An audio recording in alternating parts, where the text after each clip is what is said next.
Three.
Welcome to Neosho Wildcat Football live on KNEO.org. This is a presentation of the KNEO and Neosho Wildcat Sports Network. You're now locked into the official pregame show of the Neosho Wildcats. This is your home for every sack, interception, and touchdown. Now, let's go live to the game site for all the action.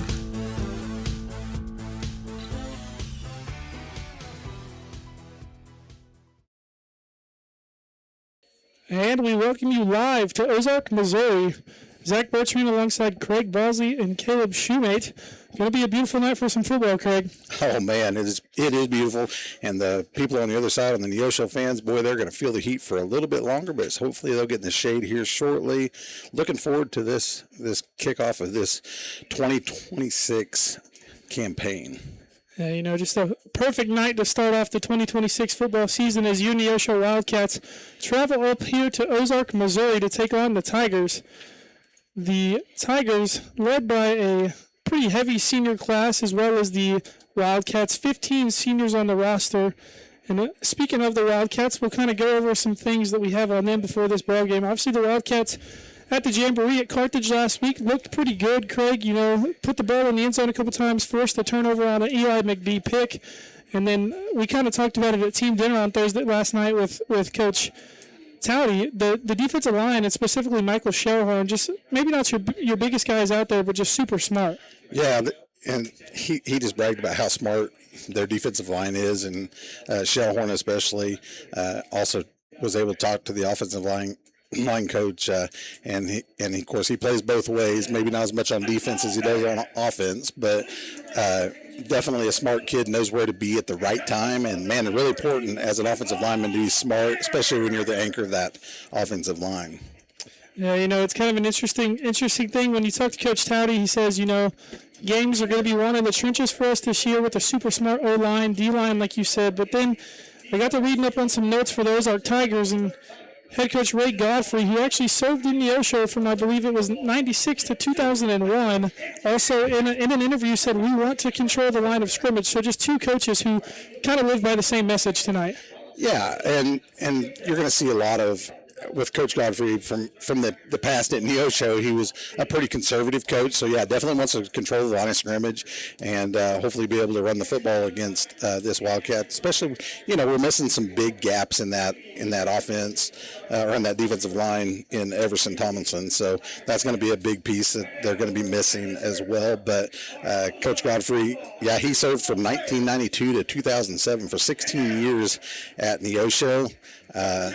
Had several district titles and conference titles, so he's not new to coaching at all. So he was very successful in Neosho, and then he's tenured here in Ozark since then, and he's been starting to wander these sidelines as a head coach again, so that's exciting for him. And isn't it interesting that he comes back and ends up having to coach against his old team that he was the head coach of? Absolutely. He was named the interim head coach, I believe I read back in March. And then obviously later on in the summer named the full-time head coach. And like you said, interesting enough that he gets to do it against his former Neosho Wildcats. Talking about the Wildcats, we got to talk to Blaine Patterson, Mason Spiva a little bit last night at team dinner. And there's kind of a few things that the Wildcats are looking to maybe to target on this Ozark defense.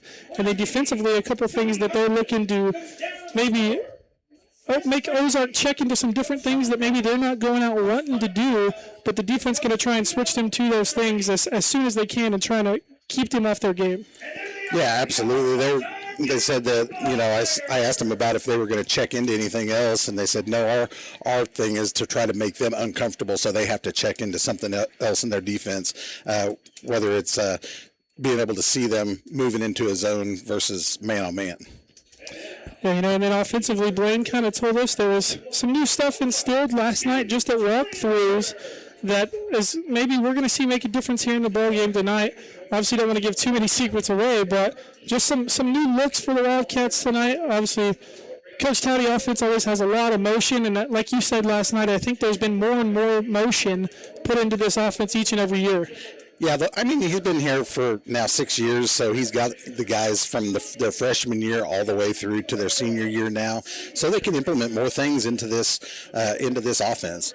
And it's always been a high-powered offense ever since he's gotten here, and so I'm excited to see what they put together this year, especially being able to motion guys out.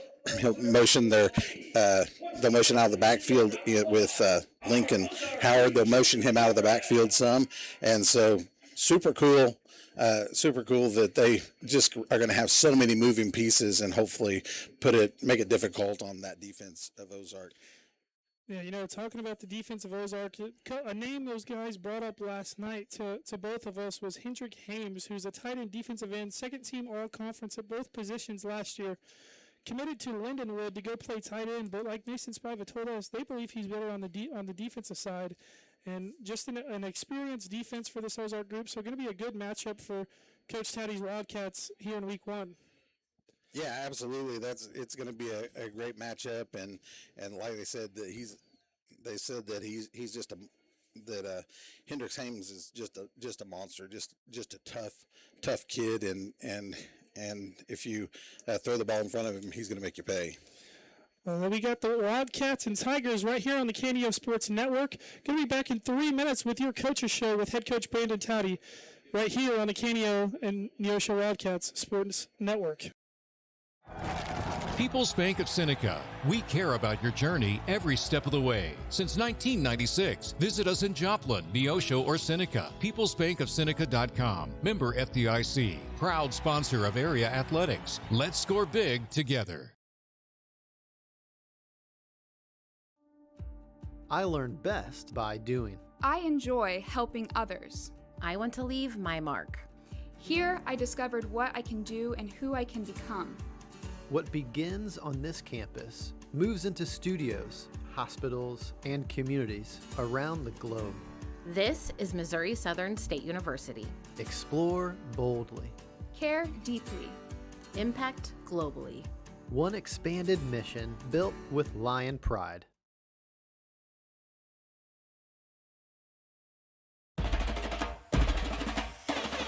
Today's sporting event is being made available for your family by Chris Wright of Dig Right Equipment Rental, located just off Highway 49 at the Carterville exit by Casey's. Open Monday through Friday and Saturdays till noon with rentals of outdoor construction equipment and even attachments for your machines. Chris Wright of Dig Right Equipment Rentals is a proud supporter of today's game. 417-317-4995.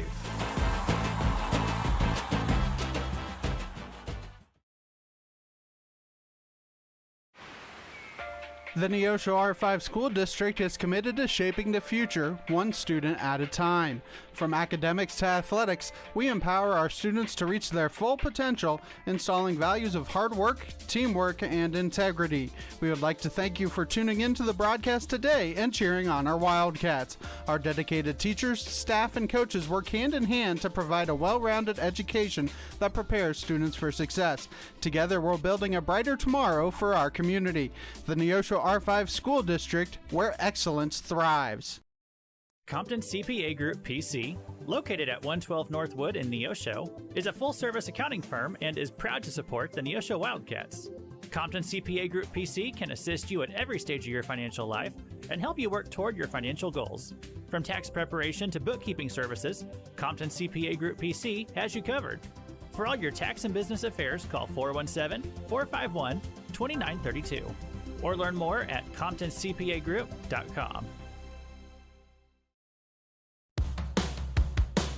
Looking for extra space near Neosho? At 86 Mini Storage, we offer secure open parking for RVs, campers, and vehicles. Plus, we have a selection of storage units that can hold whatever you need. Conveniently located in Western Neosho with 24-hour access for our customers, and right now, your first month is free. To find out what spaces are currently available or request a unit, visit 86ministorage.com or call 417-621-1601.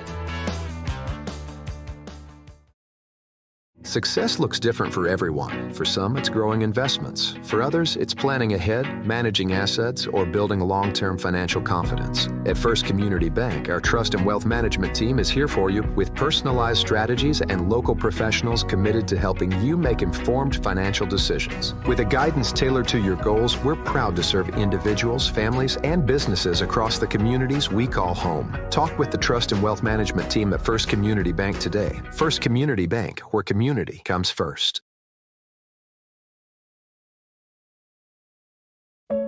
So, you believe in God. That means you'll go to heaven, right? Well, that depends on how you define the word believe. Billy Graham. The Bible says the devil believes and trembles, but the devil's not going to heaven. You can believe in God. You can believe in Christ. You can believe in the church. You can believe in the Bible, but that won't get you to heaven. It's more than that. The word believe means to commit. It means to surrender. I'm asking you tonight to commit, to stand on, to receive Christ as your Lord and your Master and your Savior. Let Him forgive the past, give you a new dimension of living. Write your name on the book of life. Make sure you're going to heaven. If you're ready to take that step and believe that Jesus is your Savior, let's talk now at 855-255-PRAY. 855-255-PRAY. We're the Billy Graham Evangelistic Association. A proud supporter of local high school athletics is Numac Electric. Serving Newton and McDonald County, they provide power for area homes and businesses and want to wish all the athletes much success throughout the season. For online bill pay and account information, the website is numac.com or 417-451-1515. Numac Electric, proudly serving Newton and McDonald County, where their slogan is your touchstone energy partner. It's time for the Brandon Towdy Coaches Show. The Coaches Show is sponsored by Numac Electric. Now, here's Coach Brandon Towdy. And we welcome you to the Brandon Towdy Coaches Show. I'm Ben Wolcott, joined by the head coach, Brandon Towdy. And Coach, last year you guys were 5-4 in the regular season. You won your first 4 games and then finished, losing 4 of your last 5. Won a district game against Branson before losing to Carthage in the district semifinals. What do you think it's going to take to reach that next step and next level of competing for those COC West titles as well as those district championships? Yeah, I mean, we've just kind of been preaching to our kids to focus on ourselves and continue to get better every single day. I know it's kind of a cliche thing, but we truly live by that mantra, and we just want to, focus on the things we can control. And so, we can't control who we play when or where, but we can control our progress and continuing to get better. And, we have a great group of kids, a solid group of seniors that have bought into the culture and the standard. And, we've had a really good fall camp for the last couple of weeks, and, one of the best we've had since I've been here. So I'm excited about our growth, and we'll just continue to take it one day at a time. You guys had a new jamboree this year. Why make the change from, going to Mount Vernon all those years to now going to Carthage? Obviously, you're not facing Carthage in that jamboree, but just a kind of different mindset. Yeah, I mean, there's a couple things that went into it. One, Carthage is a little bit closer, obviously, for our travel purposes, and that's a road trip that we take every year. Some years we've had to take it twice just because of district play and stuff like that. So just to get used to that kind of trip. And then Carl Junction and Nevada are just a little bit bigger schools than what we saw in Mount Vernon. So, we're able to play some bigger schools and get some good looks. And also we will be put into the rotation. So now we'll be able to host when it's our turn with this group of schools as well. Yeah, that always makes things nice as well for you. The COC West, we talk about it year in and year out. It's just so tough. You have Webb City, you have Republic, you have Carthage. Republic's really kind of added a little bit this year. What do you think you need to do to compete for a conference title this year? Yeah, I mean, you said, it's as competitive as it gets, and we love that we get to play the best teams in the state, because when you start talking about winning conference, you're talking about winning districts, because all those same teams are in our districts, and then you're talking about having a shot to win state, because there's always somebody coming out of our district that's either playing for a state championship or they're right there. And so, like I said before, we just got to continue to focus on ourselves and get better. We can't worry about what the other teams are doing, and we've continued to close that gap the last few years with this approach, and so I think we'll continue to close it even more, and hopefully we can just finish some of those games as opposed to kind of giving them away at the end like we had the last couple years. You guys start off with some COC East schools before transitioning to facing the West schools later in the year. Do you kind of like that? I know that you play your schedule, but do you kind of like the fact that you start with some East schools and then go to the West, or would you kind of prefer to mix them up a little bit? Yeah, I mean, there's goods and bads to both. It's fun to play somebody different than what we, have played all the time. Like we're playing Ozark week 1, and we haven't played them for a couple years. So that's fun to kind of get the kids excited to kick off the year and to kind of get our feet under us before we have to go up against the West. I wouldn't mind playing those West teams earlier just because of the fact that we have to turn around and play them again in districts most of the time. And so, sometimes, the last couple of years we've played Carthage week 9 and then turned around and played them week 11 as well. So I would like to have a little bit bigger gap between those games, but at the end of the day, it doesn't really matter. Well, you mentioned that you're playing Ozark this week. You're facing he's an interim coach this year, but you're facing a former Neosho coach in Ray Godfrey. What are kind of some of the challenges of facing someone like them week 1? You have about an hour and a half bus ride down there. What are the challenges to get your guys ready for week 1? Yeah, I mean, it seems close, but it is a little bit further than what, I think a lot of people think when they're saying they're going to Ozark. An hour and a half on a bus when it's this hot out, that's an obstacle we have to overcome. And so that's something we've been talking to the kids about, just mentally preparing for the road trip and all those kinds of things week 1. And to be able to go on the road for the Jamboree, that helps. We've already gone through the procedures of loading the bus and how we're going to do all those types of things. So the kids know those things. And then, you turn around and you look at, like you said, they have an interim coach. They had a coaching change there at the end of the year, and it's Coach Godfrey, who's been a coach at Neosho, but you don't really know much about him anytime they have a coaching change. So we got a little bit of film on him and feel good, but you don't really know what to expect. And so, our focus all week has just kind of really been about, paying attention and finding out who we really are as a team, because we only know what we know about Ozark. So we're not going to sit here and play the what if game. We're going to continue to focus on the things we can control.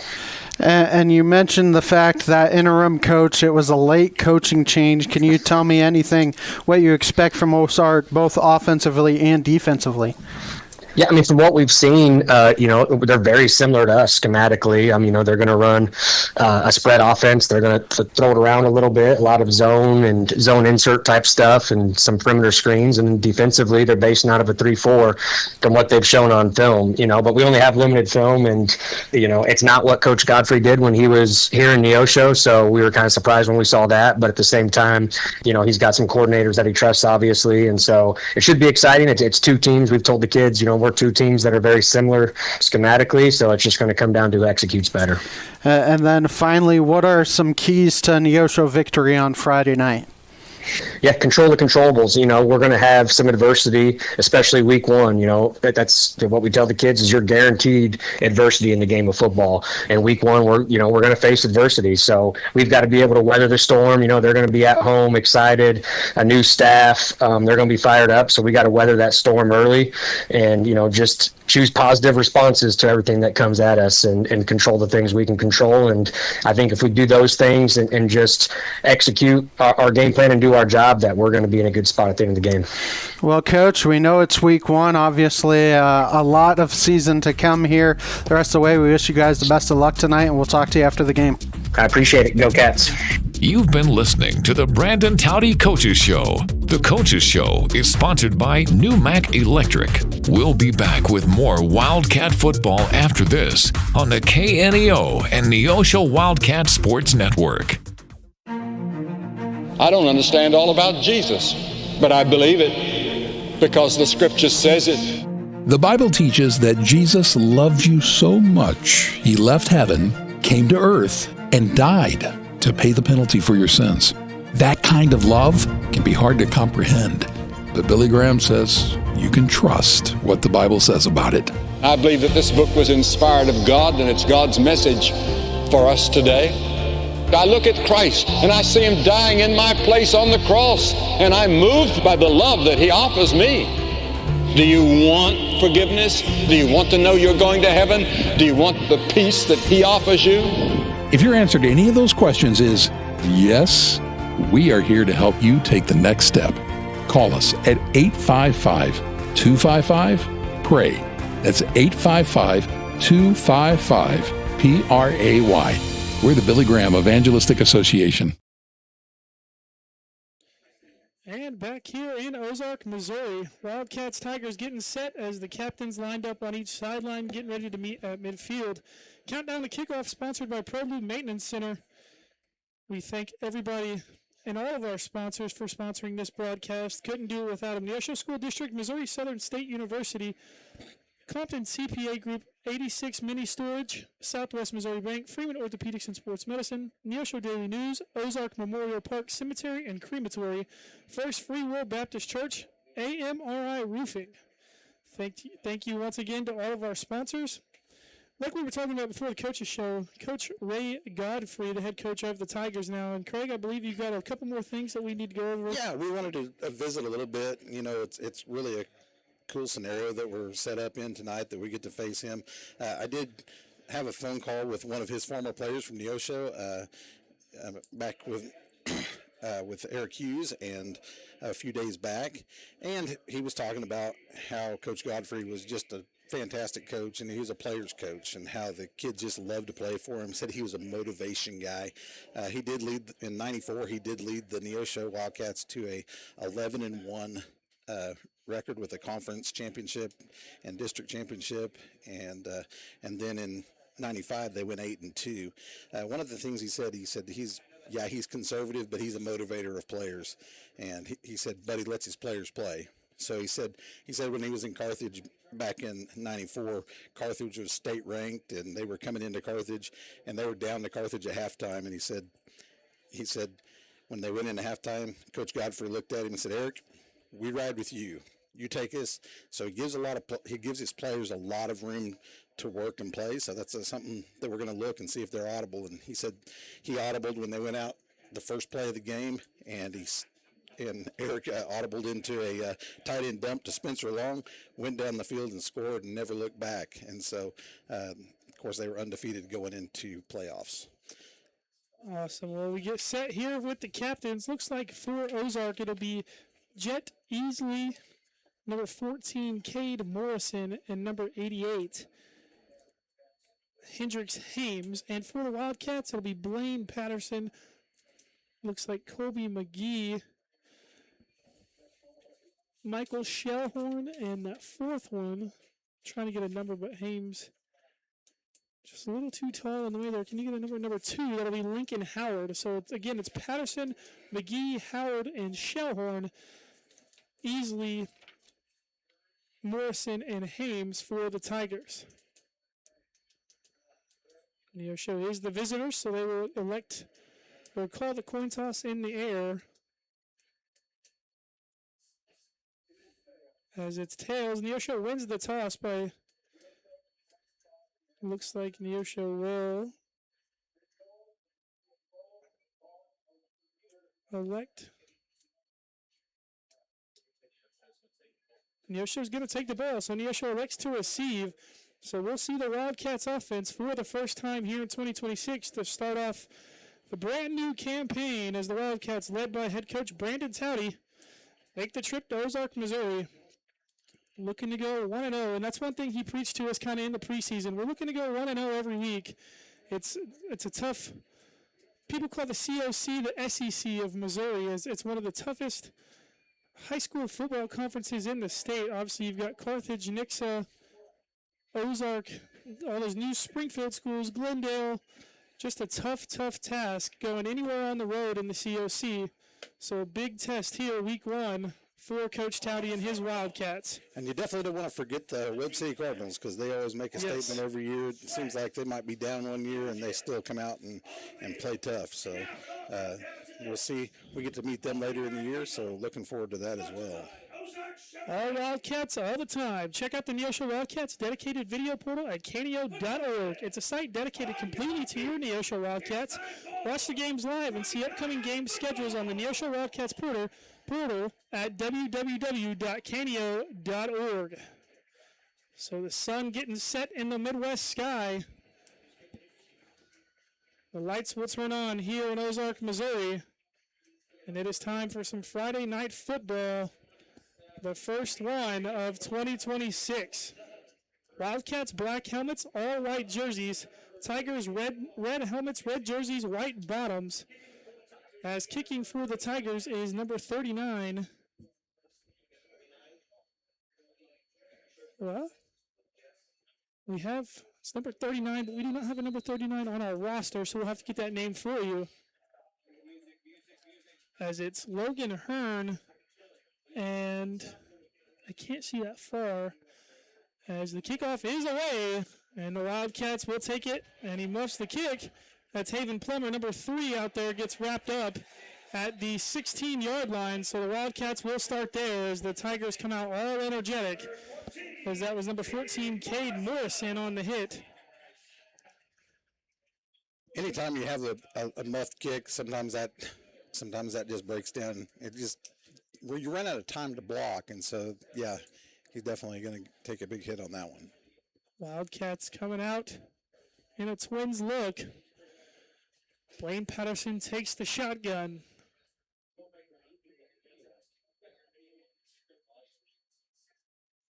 Gonna look to the sideline already. Something maybe they see in this defense.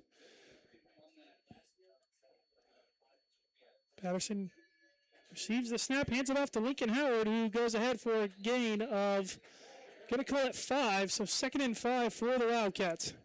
He had just a little crease to be able to get to that second level to those linebackers, and on cue, tempo. Tempo for the Wildcats. Quick hitter out here, that's Weston Richardson on the incomplete pass. Just a little too high for the junior receiver from Patterson. So 3rd and 5, real quick here for the Wildcats at their own 18-yard line. No, excuse me, 23-yard line. Patterson takes a snap, looking over the middle, hits Lincoln Howard on a wheel route out of the backfield. Howard down the field, gets wrapped down at midfield. So a good gain and a first down for the Wildcats as Patterson hyping up his offensive line as they did their job there, gave him enough time.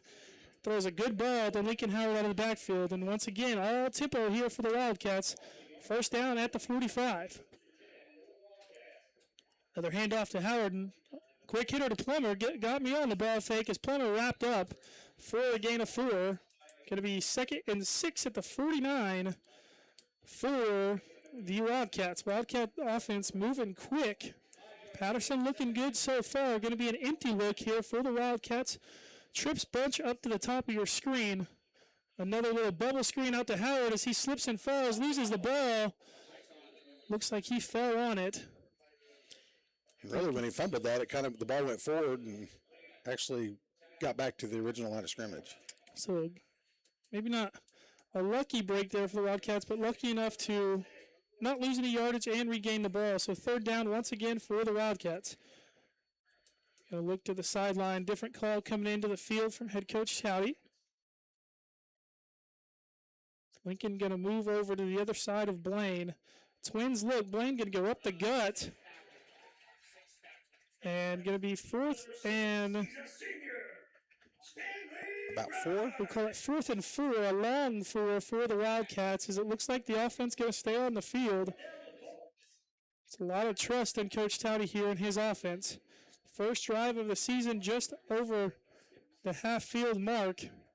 See what the Wildcats draw up here on 4th down. Going to motion out the tight end. Motion out the running back. As a false start on the Wildcats. It's number 64, Brian Tapia, on the false start. So Wildcats now going to send out the punt team. Dane Arthur, the punter, is just an unsuccessful first drive of the season for the Wildcats. Going to look like 2 returners there for the Tigers. Going to be Caden Villanueva and number 2, Caden Wertmiller.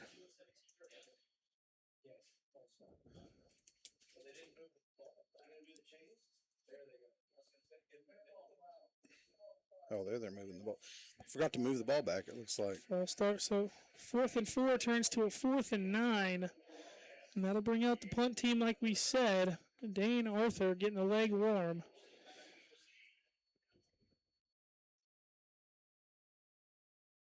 They haven't signaled it ready to play they're yet. trying to get something. Looks like referees and. There he goes. He just blew the. There we go. Ready for play.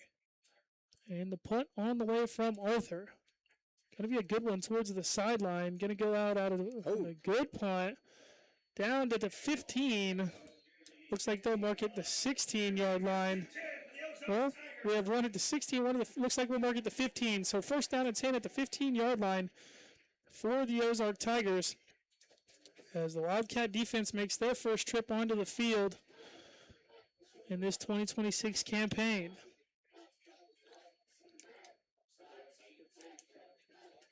You know, Neosho does take the ball a lot.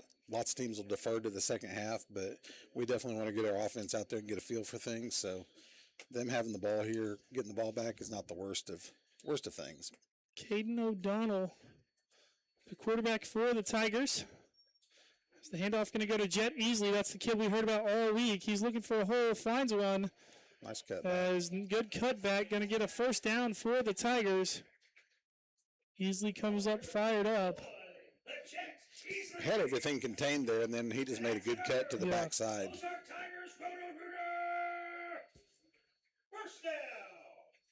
First down and 10 for the Tigers from the 26. Easily out wide up top once again. Maybe look for another motion from here as it's O'Donnell and Braxton Bell in the backfield. It's Easley in motion once again. Ball fake goes to Easley. Bell loses the ball, but the bounce up off the turf back into his hands. A gain of 2 makes it 2nd and 8. Well, that was fortunate for the Ozark Tigers right there that the ball came right back into his hands. Both teams just a couple of lucky breaks here early on. As we've got 9 minutes to go here in the first quarter. 2nd and 8, ball on the 29 for the Tigers. I'm sure there's plenty of nerves the first game right out of the gate. So hopefully both teams will get those nerves out of the way and we'll see some cleaner football. 2 receivers here at the bottom of your screen. Neosho defense looking to be strong as Bell makes a good cut. Can't get up the middle as he's just wrapped up. Going to make it 3rd and call it a long 5. As number 54 for the Wildcats. That'll be, well, we don't have a 54 as well. His helmet came off, so he's going to have to take a play off. Looks like Brian Tapia is coming in. So Brian Tapia coming in. Wildcat defense looking to make a stand here on 3rd down. You would think not 4-down territory if you can get it to 4th down, as that's your own 33 here for the Tigers. O'Donnell takes the snap, looking, gets it out to number 7. That is Merrick Putt, as he's downed, and they're going to mark it at the original line of scrimmage. So both teams with unsuccessful first drives here in the early on in the 2026 campaign. As Ozark going to send out their punt team now, and the Wildcats going to send Mason Spiva and Lincoln Howard back to receive the kick. Number 39, who was the kicker on the kickoff, going to be the punter as well tonight for the Tigers. Still trying to get you a name, as that looks like, actually we got one here. Trevin Brewer is what I have on this roster. As Brewer, a good punt.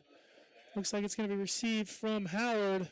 As he caught it at the 26-yard line, as that's where the Wildcats will start. Going to step away for just a quick 30-second break here on the KNEO Sports Network. Back in 30. Southwest Missouri Bank in Neosho serves the Neosho area from 2 locations. They offer business banking services including checking and savings accounts, business loans, and electronic banking. Learn more online at smbonline.com. Southwest Missouri Bank, a proud sponsor of community broadcasting on KNEO, equal housing lender. Back in Ozark, Blaine Patterson rolls out, finds a receiver for the Wildcats who makes a good cut. That's number 9, Cade Sykes, the 6'2 junior. As a gain of, let's see where they marked that. Looks like a gain of 7. So 2nd and 3 when we for the Wildcats. When we saw Plummer last weekend on Friday night, he didn't look that big, but man, at dinner he was big last night. Patterson takes the snap once again, looking over the top to Plummer as he catches that in. Haven Plummer at the 20-yard line, going to foot race to the end zone as Haven Plummer and the Wildcats strike for touchdown number 1 of the 2026 campaign. Make it 6-0 Neosho here in Ozark. Yeah, he got up over the top of Trevin Brewer there and just outran him once he caught the ball. And you know, we heard last night at dinner from Coach Towdy and from Blaine that maybe over the top is where we can beat them, and they did just that. As the Wildcats strike here early on with 6:34 to go here in the first quarter. Kind of got lost in my words there, getting excited for the touchdown call, Craig. Absolutely. What a great way to come out and make a statement after having that stop the first time around. And looks like they're getting ready to put the ball through the This is number uprights. 8 on the extra point. Tanner Shade, as he drills it through with plenty of room. Makes it 7-0 here with 6:34 to go here in the first quarter. Going to step away for a minute break right here on the KNEO Neosho Wildcat Sports Network. A business impact partner of KNEO is ProLube Tire and Auto Center in Neosho. Serving the area since 2001, they're open Monday through Friday from 7 a.m. to 5:30 p.m. ProLube Tire and Auto Center offers tire and brake repair, as well as transmission service, front-end alignments, and more. Located at 1406 North Business 49 in Neosho. For more information, 417-221-6795 or online at proluberepair.com.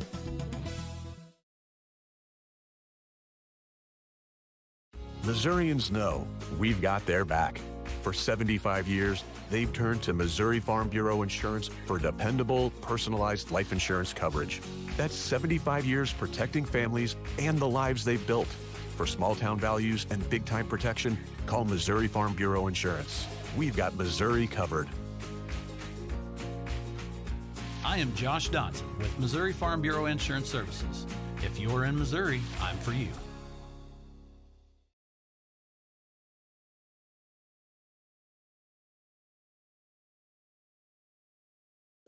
Back here in Ozark, Wildcats lead 7-0, 6:34 here to go in the first quarter. Dane Arthur set to kick it off for the Wildcats. 3 deep, which is something you really never see, Craig, for the Tigers. Not very often. As Arthur kicks this one deep, going to receive it at the 4-yard line. He muffs it, and he slips and falls, and they're going to mark him down at the 10-yard line. As number Jake Northmiller. 55.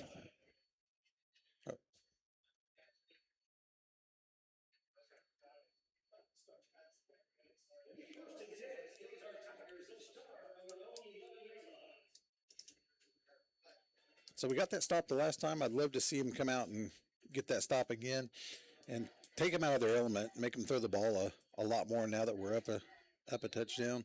If we're able to make them throw the ball and get them out of their element of running the football. So Tigers back out for drive number 2 of this ball game. 6:31 here to go. Handoff is to Bell. He's grabbed down right there in the middle for a gain of 3. Yeah, they have a double pull on there with their guard and the left guard and left tackle coming up through the hole. And they did catch a lead block, but then they were able to come up and make a play. I believe it was number 9 that made that play, Cade Sykes. O'Donnell back to the huddle with the play call. 6 minutes, 7-0 lead here for the Wildcats, who have made the trip up here to Ozark. Looking to go 1-0, like Coach Towdy preached to us. As O'Donnell gets set in the shotgun. A little toss here to the outside out of the shotgun, and just a great job. Who is that out there? That's number 8.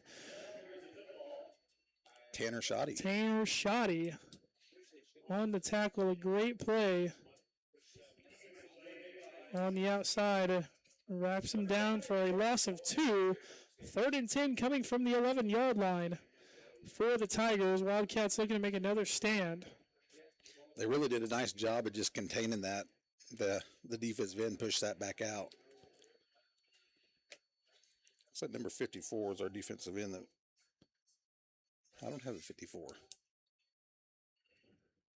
3rd and 10 for the Tigers. O'Donnell going to roll out looking, and just a great job by Mason Spivas. That's exactly what they preached to us last night. They're trying to get you to roll with him, and they're going to sit somebody down behind you. But Mason kind of just playing the middleman then was there ready to bat that pass down, as that's exactly what he did, and forces another punt for the Tigers. Community Bank and Trust, proudly serving our customers for the past 140 years. You may visit any of their 3 branches in Neosho, located at 100 South Wood Street, 528 South Neosho Boulevard, and 3105 Lusk Drive for all your banking needs. Member FDIC and Equal Housing Lender, proud sponsors of the Neosho Wildcats. Mason Spiva and Lincoln Howard are back deep for the Wildcats. Wildcats got a chance to have some good field position, maybe start on their side of the 50. High snap. It's good. Spiva going to receive this kick as he muffs it. And I think that was Lincoln Howard. Yes, that was Lincoln Howard, as Lincoln Howard does fall on it. So the Wildcats going to take over again at the 40-yard line, I think is where they marked that. 41, maybe. Right at the 40. Great field position for the Wildcats. Very good position for the Wildcats.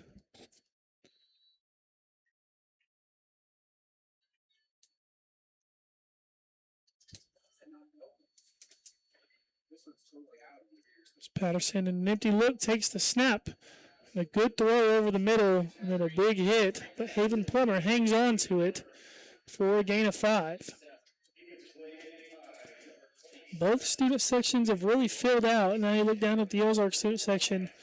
Neosho made a big pep bus trip up here as the handoff, or the play action bubble screen to Plummer, as he gets enough for the first down for the Wildcats. Wildcats doing a couple of these quick hitters, kind of getting Ozark looking in the backfield, and then boom, we're going to hit you over the top, because that's what they did the first score. And this time just kind of methodical down the field, just a little quick hitter here. Let's see what we can do. As another play action look. Throw goes to Weston Richardson. That was batted at the line of scrimmage. Yeah, that one was batted. Kind of a wobble ball up in the air. Richardson had a chance to go get it. Maybe thought the guy was there a little early. So 2nd and 10 for the Wildcats.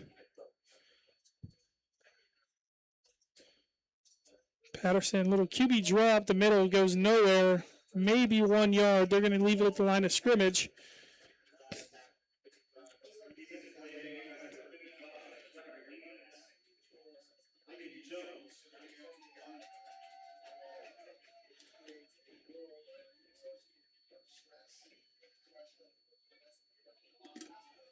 Pass intended for Plummer.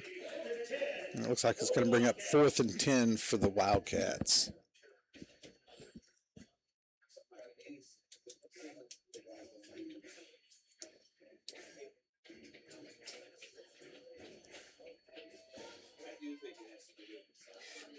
Lincoln Howard motions out of the backfield, so it leaves it empty for Patterson. He rolls out to his right side, looking downfield, and he's brought down at the 22-yard line, and the Tigers will take over on downs.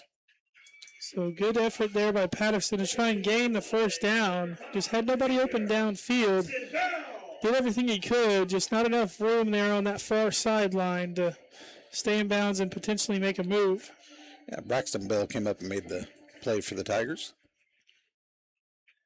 3:38 here to go in the first quarter. 7-0 lead for the Wildcats. Maybe interested to see if the Tigers get easily a little bit more involved in this drive. Only touched the ball once so far. He's kind of been their star guy throughout the past couple of years. As the handoff goes to that is Caden Wertmiller right up the middle, just full speed ahead for a gain of, looks like 6. So 2nd and 4 for the Tigers. Looks like the Wildcats are coming out with 3 high safeties on this, and so it's going to be kind of a more bend, not break type of defense. But, man, they've been shutting down the Tigers really well so far. Yeah, they've done a great job so far up to this point, a 7-0 lead. So Donald takes the snap, another handoff, gets stuck behind the offensive line and makes a move to the outside. As a tackle going to be made by number 10. Easton White.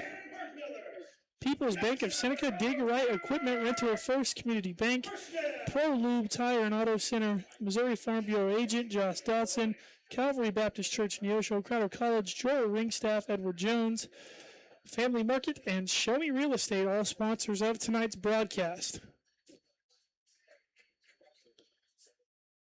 Looks like Hendricks Hames going to check off the field. A flag called. Flag thrown might down. have had too many on the field. Looks like, yeah, that would Too be many the in the call. huddle, maybe. Going to be, see what we get here.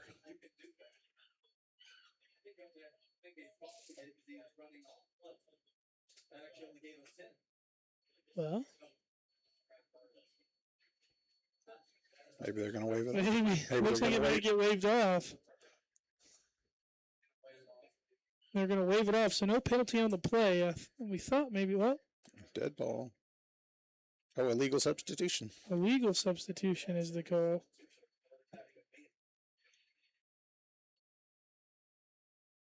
So going to be, is that a 5 or a 10-yard, Craig? That'd be a 5. A 5, so it'll be 1st and 15 for the Tigers from their 35.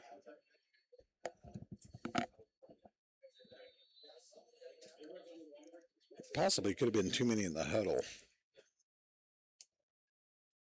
Because if he ran off late, that might have been, there might have been 11. They might have had 12 in the huddle. Tigers now dealing with a 1st and 15. 2:41 to go here in the first quarter. 7-0 lead for the Wildcats. Handoff goes to Wertmiller as the Wildcats just get all over him out there.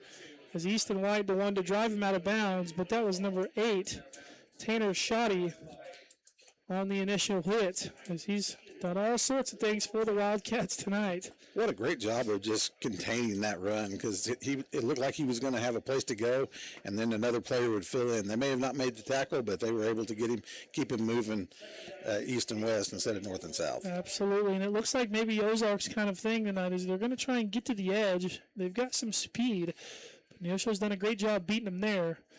As O'Donnell going to roll out, and they sit somebody down behind the defense, but going to be caught by number 7, Merrick Putt, and it'll make it 3rd and 9 for the Tigers on their side of the field.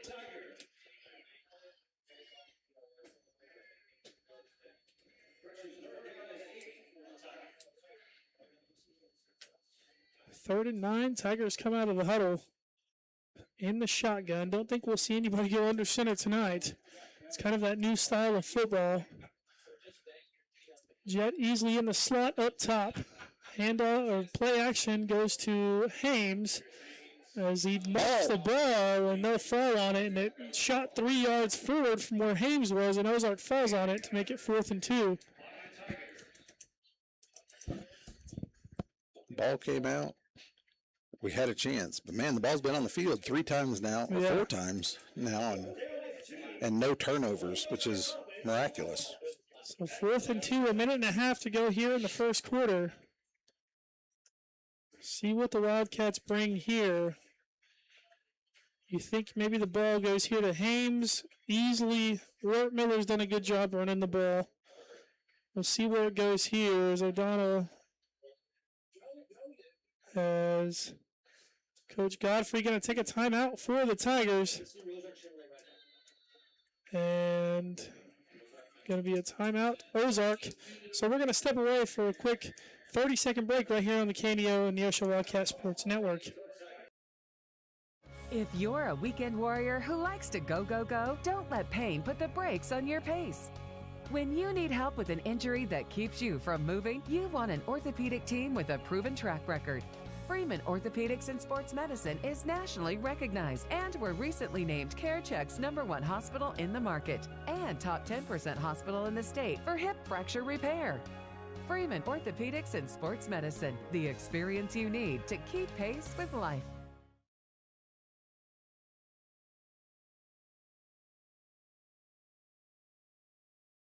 Back here in Ozark, Missouri, the Tigers take a timeout. Looks like they're going to send out the punt team, but a short 4th down. Maybe may watch the fake here. don't know if they have anybody out there that can really run it, as it looks like they're going to run Dane Arthur off and send Lincoln Howard in. Mason Spiva, Lincoln Howard back once again, as the Tigers are going to punt this one, so we think.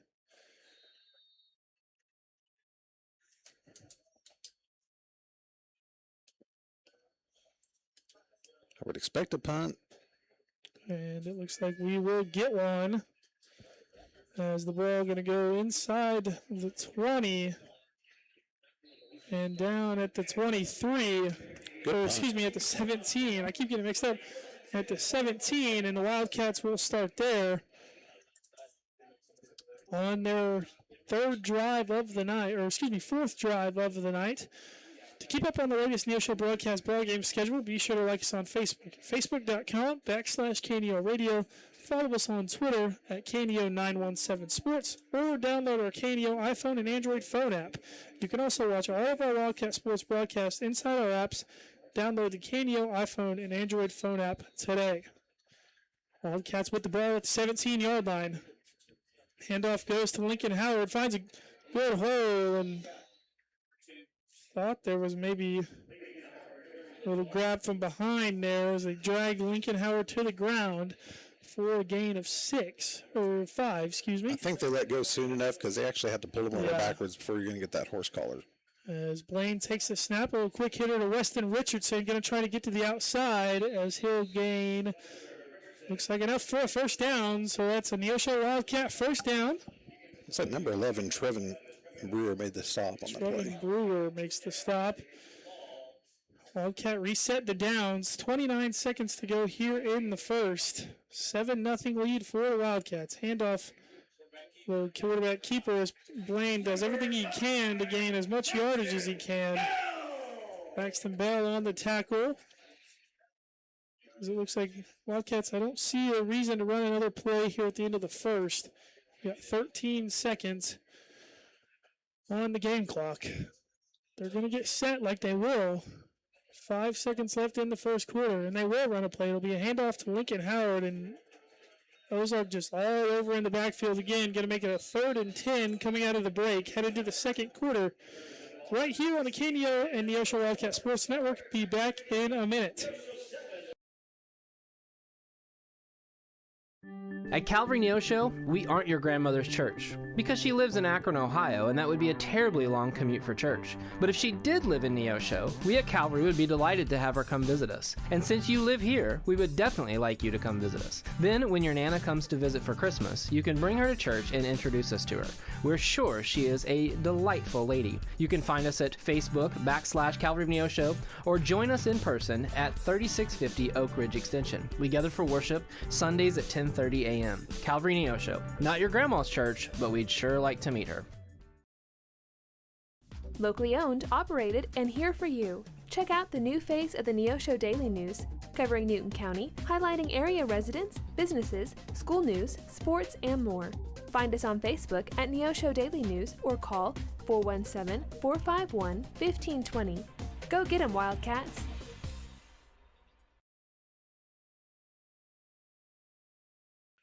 Back here in Ozark, Missouri, Wildcats lead 7-0 at the beginning of the second quarter, dealing with a 3rd and 8.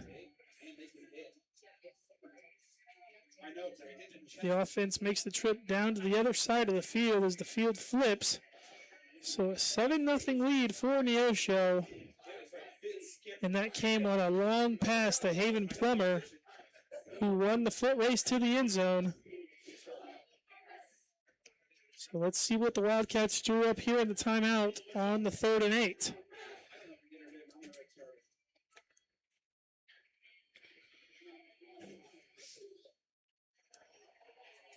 Looks like Ozark's coming out in like a cover 3.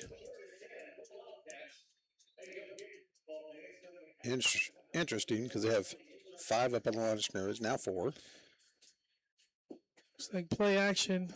Blaine looking over the top to Plummer again as incomplete pass as they were running 2 men with Plummer there.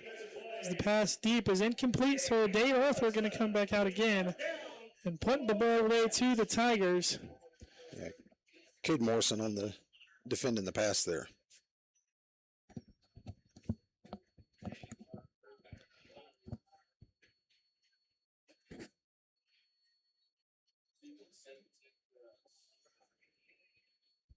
Second punt of the night for the Wildcats. The only other stop ended in a 4th down stop from the Tigers. As that ball going to take a high bounce. Wildcats will down it right there at the 35.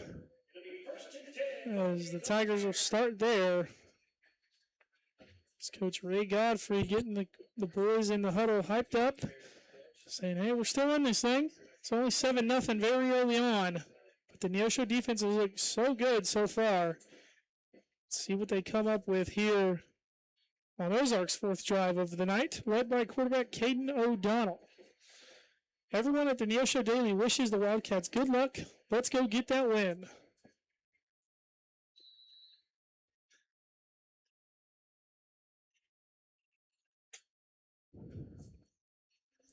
Easily in the slot once again. He's kind of the guy to keep an eye on as that handoff goes to 5. That is Braxton Bell. A good gain of 6.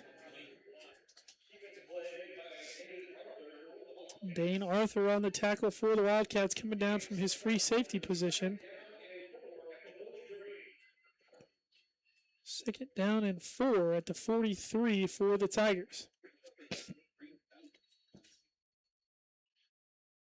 Another handoff to Bell as he looks to get to the outside, gets tripped up, stays on his feet, and the Wildcats finally wrap him down right at the 50-yard line. Easton White on the tackle. Easton White and Kobe McGee on that play. Edgewood Burling Free Market Physician Healthcare Law Office of Wood and Peterson, KSN and KODE, McKay Quality Roofing, sponsors of tonight's ball game.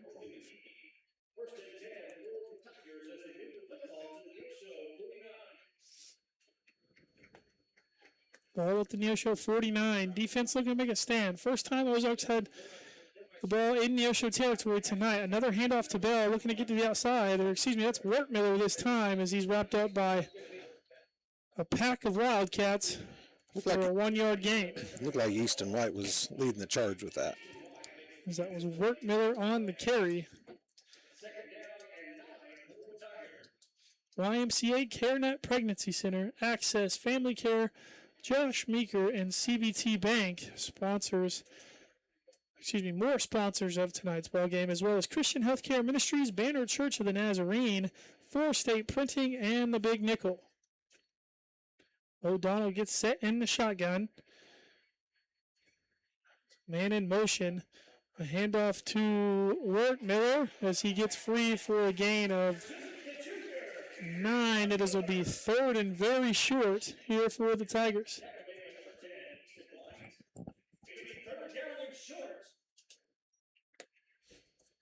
Dane Arthur will come off the field, as well as Cade Sykes.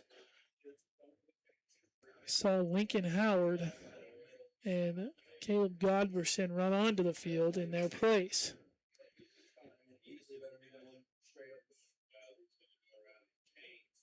Jet Easley in the backfield now. Suppose the ball would go to him as he gets tripped up. Somebody met him at the line, just couldn't wrap him up. There was number 55, Jackson Erdl. But enough for another Ozark Tiger first down. This drive a little slower from the Tigers, kind of taking their time here. Maybe seeing if they can just almost bore this Wildcat defense. It was good to see get a little bit of penetration into that backfield. It was. Easily in the backfield still. Man in motion as the jet sweep goes to number 28. As he finds a hole but can't get through it as the Wildcats are there to wrap him down. That was number 28, Race Rydell on the carry. Looked like Lincoln Howard came up and made it down by number 54. We don't have a number on 54. I believe that's Abram Rogers. People's Bank of Seneca, Dig Right Equipment Rental, First Community Bank, ProLube Tire and Auto Center, Missouri Farm Bureau Agent Josh Dodson, Total Connections, Tally Tire, Newmac Electric, Zach's Car Wash, Neosho Area Chamber of Commerce, all sponsors of tonight's broadcast. So the handoff here goes to Bell as he gets right up the middle and just carries a few Wildcats, as it'll be 3rd and short again for the Tigers. He was met by White initially, and then a couple other guys jumped on him, but man, he kept the feet moving.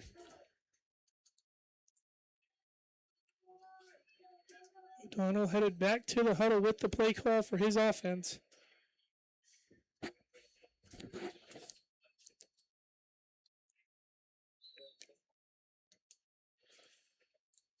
Third and 2 is what they've marked it, or what they've put it up as on the scoreboard. Wildcats showing a little pressure, it looks like, as they brought the pressure as Jackson Odell just meets Bell in the backfield for a loss of 3 to make it 4th and 5, as this is probably 4-down territory for the Tigers. Man, he swallowed him up, though. I mean, just by the time the ball was in his hands, I'm pretty sure Jackson Odell had him in his hands.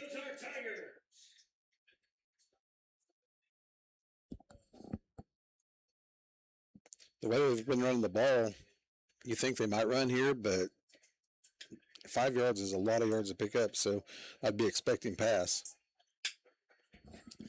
4th and 5. O'Donnell in the backfield as he'll roll out and has pressure on the pass. Too high, picked off by Dane Arthur as the Wildcats force the first turnover of the ball game after seeing the ball hit the ground 3 times.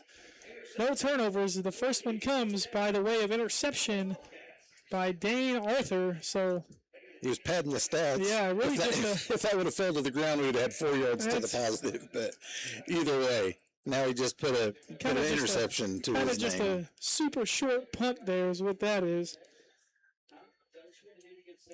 As Wildcats have the ball now at the 29-yard line, looking to go put this thing in the end zone once again here.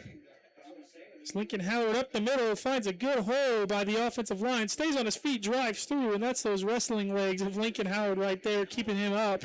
Yeah, he just kept on rolling, didn't he? I mean, he's got some strong legs. Obviously, his brother Carter was a standout wrestler as well. Lincoln probably going to be on the mat come this winter, but right now out here playing running back for the Wildcats and doing a great job at it. As Howard now looking again, keeps those legs moving for a gain of 5. As he starts being thrown down here in the kids in the youth section. It's youth football night here in Ozark. Kids are going crazy down here as they're throwing T-shirts and footballs and whatever else they can find. As the Wildcats with a 2nd and 5 at the 45. Will play action pass to Weston Richardson. Gets down the sideline for a first down. It's like Cade Morrison pushed him out of bounds. Wildcats showing a little tempo. They've kind of done this all night long. Kind of getting Ozark peeking in the backfield, peeking, and then maybe find one over the top. A high snap. Patterson comes down with it. As Howard just keeps those legs moving. It's going to be another gain of 6, that looks like. As Hendricks Hames going to run onto the field, the standout tight end, defensive end for the Tigers.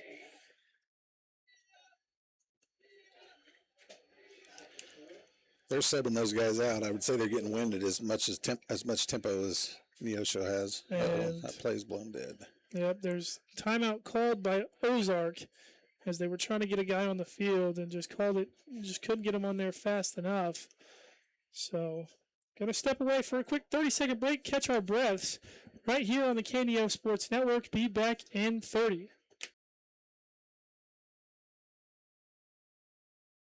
Crowder College, your future, our focus. At Crowder College, we have 6 convenient locations in Southwest Missouri and online programs to fit your needs. Flexible scheduling provides a pathway to a career or the opportunity to transfer to a 4-year university in a variety of programs. Cheer for the Rough Riders at athletic events. Use the Missouri A+ Scholarship Program for free tuition and common fees. At Crowder College, your future is our focus. Apply today at crowder.edu.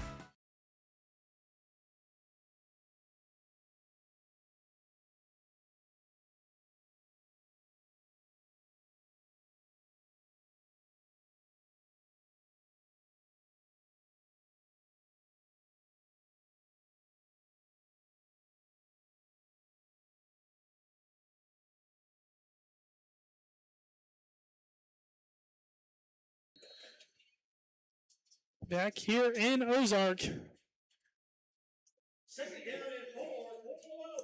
As it's 2nd and 4, as you heard from the PA announcer here in Ozark. 2nd and 4 for the Wildcats. 5.5 minutes to go here in the first half. As Patterson looking downfield finds Weston Richardson again.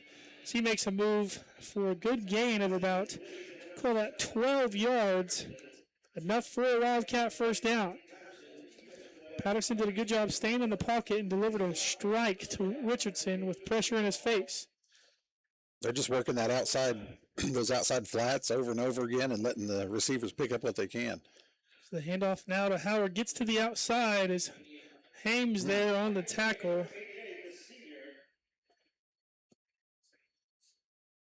He was just giving him a piggyback ride there for a second. Lincoln Howard's got some strong legs, but I don't know if he's got 6'4", 235 strong, but did a good job carrying Hames there for a few yards before he wrapped him down. Another high snap as the ball goes again to Weston Richardson. Makes a move, gets enough for the Wildcat first down. So the Wildcats just keeping this thing kind of quick strike here, handoff there. I think here soon enough you're going to see Blaine look over the top, maybe look for Mason Spivo across the middle. Handoff again goes to Howard, gets stuffed in the middle as the line just kind of collapsed there. Going to give him about a gain of 1. Actually, they'll call it a gain of 2, so make it 2nd and 8. They're getting some movement up front because he ran right into the back of the offensive lineman, but still got a gain of 2 out of that. So the offensive line's getting some push. Play action as Patterson takes a hit. Weston Richardson finds a little crease and gets wrapped down at the 5-yard line to make it 1st and goal in the Neosho Wildcats. Weston Richardson has had a big drive this drive. The junior, who Blaine told me in the offseason, is kind of our guy that if we need a play to go be made, I'm going to throw it up to him and let him go get it. All the seniors talk very highly as the handoff up the middle. Lincoln Howard going to be down at the 1-yard line. So 1 yard stands between Neosho and Pay Dirt.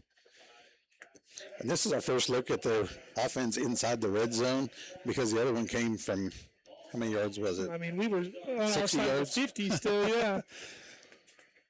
It's 3:53 to go here in the first half. 7-0 lead. Ball on the 1-yard line. Is a timeout going to be taken by Ozark? That should be their 3rd timeout, if I'm correct. 3rd and final timeout for Ozark. We'll step away one more time and be back right here on the Neosho and KNEO Sports Network, right here in Ozark, Missouri, back in 30 seconds. Ozark Memorial Park Crematory is now open in their Neosho location at 1000 West Harmony Suite A. They are proud to serve the Neosho area with the same compassionate and loving care that has set the standard in Joplin. They offer full traditional services, cremation, memorial services, and cemetery. They are the only locally owned crematory in Newton and McDonald counties. Learn more at Ozark Memorial Park Cemetery and Crematory.com. Ozark Memorial Park, where care doesn't end and family always comes first.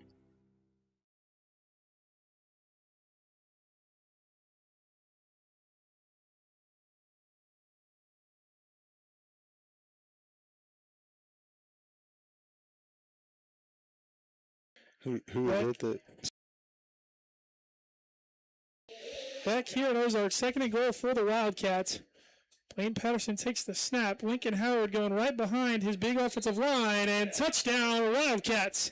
Makes it a 13-0 lead for the Wildcats here at Ozark as they strike with 3:49 to go here in the first half. Offensive line just keeps on getting the push even when they had their goal line in, and he just backed in right over the goal line. And the Wild making the Neosho student section is not what they call the Wild, but their flag out, but it unfortunately is upside down.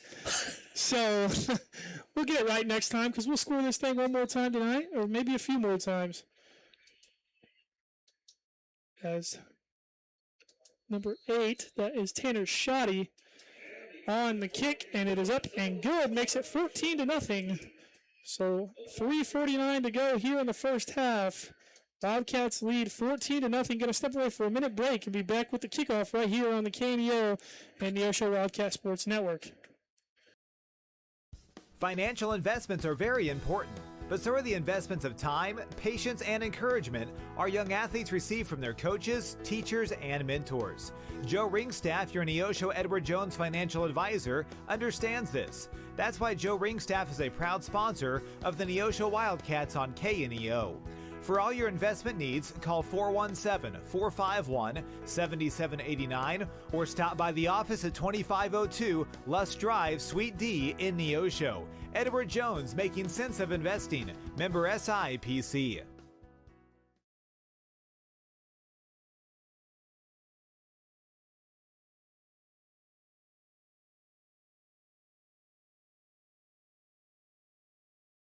Back here in Ozark, Dane Arthur set to kick off for the Wildcats.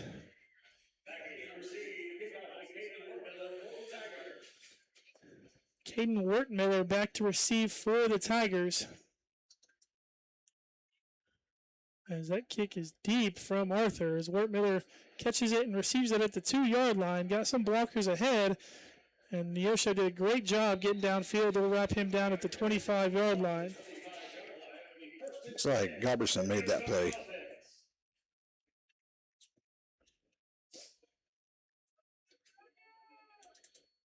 Tigers looking to answer. Don't want to go into the half down 2 scores. You do receive the ball to start the second half. Do you think Neosho will start taking some timeouts here to conserve and try to get the ball back before the half ends? Maybe try to go up 3 touchdowns? With the way your defense has been playing, I think you just trust them. But if you start to get there, I think maybe, take a few timeouts, see if you can maybe put it in the end zone one more time before the half with 3:43 to go. Still plenty of time with an offense that can strike very quickly and a defense that can do that right there as a stop made by the defensive line for a gain of 2. Yeah, that play was led by Jackson Riddle and pickup of almost 2.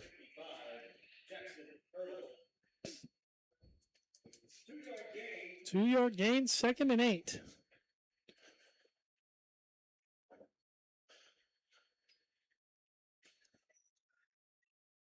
O'Donnell in the shotgun. Takes the snap. For a 3-step drop. He's looking downfield. He's got number 28. Can't come up with it. As that's Race Rydell. Can't come up with it. A deep shot. He had 2 men running with him. It's a good throw from O'Donnell. Just a little too far out of the reach of Rydell, the smaller receiver. So 3rd and 8, a big stand coming. He definitely had a step, and that pass going incomplete just gives the Wildcats even more time to work with. 3rd and 8. Love a stop here from the defense. See if the Wildcats bring pressure again here on 3rd down. O'Donnell going to roll out. Going to try and sit somebody behind the defense, and he can't come up with the ball. Incomplete. Going to be 4th and 8. And you assume a punt coming here for the Wildcats. He must have heard Shotty's footsteps coming because it was right there and then it was out of his hands. And that's just a great job by the Neosho defense. I see Blaine Patterson on the sideline kind of hustling around, getting his stuff together to lead his offense back out for another drive, looking to go up 3 scores. I will say that defensive line pinned their ears back and we're getting pressure on the quarterback. I think he got rid of that quicker than he really wanted to. They've probably been the bright spot. Obviously the offense has gone down 2 times and found pay dirt, but the defensive line tonight has really kind of made the difference in this ball game, especially on that 3rd down stop where Ertl just wrapped the running back up before he even had a hold of the ball. Kind of a short, wobbly punt coming as it'll roll all the way to the 33-yard line is where the Wildcat offense will take charge for their next drive. With 2:45 left in the half, man, they've got a lot of time to move the ball down the field. All 3 timeouts. All 3 of them. Community Bank and Trust, proudly serving our customers for the past 140 years. You may visit any of their 3 branches in Neosho, located at 100 South Wood Street, 528 South Neosho Boulevard, and 3105 Luska Drive for all your banking needs. Member FDIC and Equal Housing Lender, proud sponsors of the Neosho Wildcats.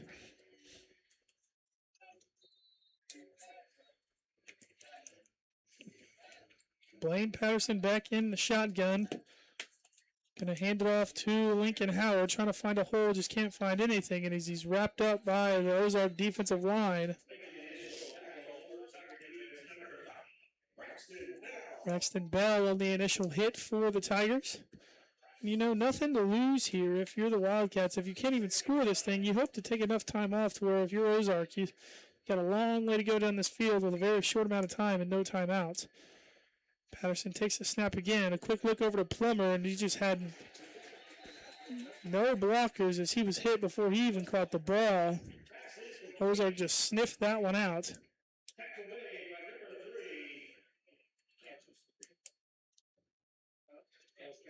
Two minutes, 3rd and 11 for the Wildcats. See what you draw up here for a long 3rd down. Actually, it'll be, yes, 3rd and 11. They kind of have it marked weird out here. See what the Wildcats draw up with a trips look up top. Patterson looking, finds a receiver across the middle for the 1st down. A good find by Patterson with a defender in his face. Cade Sykes long 3rd down. Patterson with a good throw. Cade Sykes, like Craig said, on the catch. And he just sat down. I think he saw Blaine run, scrambling, and just sat down and hit him right in the chest. A minute and a half to go. Patterson with it. Another dump off to Cade Sykes as he's got good speed down the field. Gets to the sideline. Got a block from Richardson, and he's down at the 30-yard line as a flag. It looks like that one coming back. Depending on where that's at, it probably is going to back him all the way up. If that's where it's at, it's still probably 1st and 2.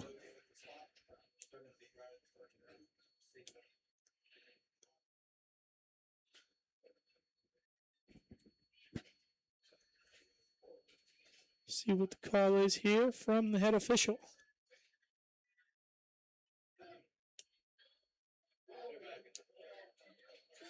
Going to be a holding call. As going to be right. Is that right? They'll be right there at the 1st down still? They'll be right there at the sticks. So actually looks. Are they going to move the chain or not? Looks like it. Or are they going to measure? Could potentially could. Looks like it's 1st and inches, which is something you never hear of.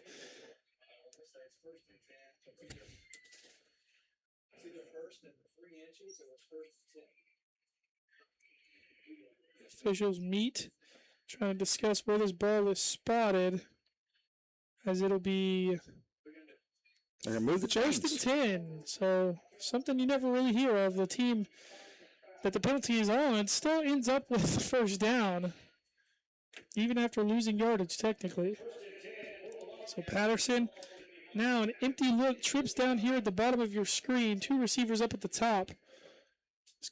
Ozark kind of pulls their defenders back. Patterson looking, has pressure, finds Spiva across the middle. Great throw.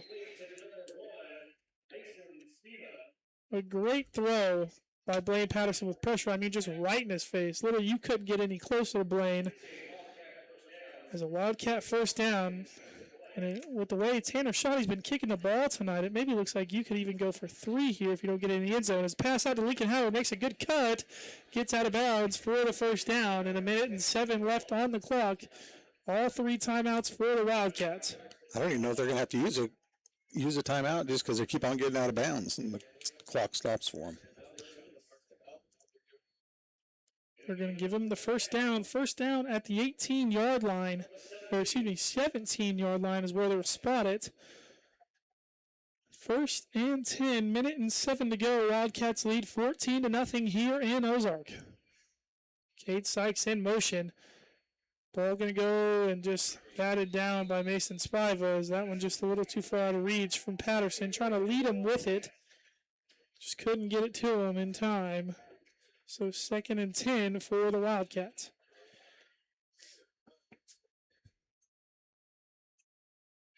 Offensive line has done a great job protecting Blaine all night long. I think that's like Coach Towdy told us. Games are won and lost in the trenches, and so far, the line has been the story of the game. As Spiva down the sideline, cut for a touchdown. A good pump fake and a good read downfield by Blaine Patterson, as his second passing touchdown of the night goes to Mason Spiva for 6. Wildcats now lead 20-0 here in Ozark with 59 seconds to go here in the first half. That pump fake just... That defensive back looked back into the backfield and saw that pump fake, and Mason just turned on the jets and was wide open in the end zone. Tanner Shoddy back out for the ensuing extra point, and it's up and drilled. Makes it 21-0 here in Ozark. Wildcats lead. Going to step away for a quick 1-minute break right here on the KDO and Neosho Wildcat Sports Network. This is Pastor Barry Reel from the First Free Will Baptist Church of Neosho. Though our culture seems to be rejecting the idea of truth, we remain committed to obeying God's Word by speaking the truth in love. We would love to share God's truth and love with you. We're located at 960 Burr Crossing Road in Neosho, and we meet on Sunday mornings at 10:45 a.m. and then again on Sunday and Wednesday nights at 6 p.m. Find us on Facebook at First Free Will Baptist Neosho or call 918-413-5465.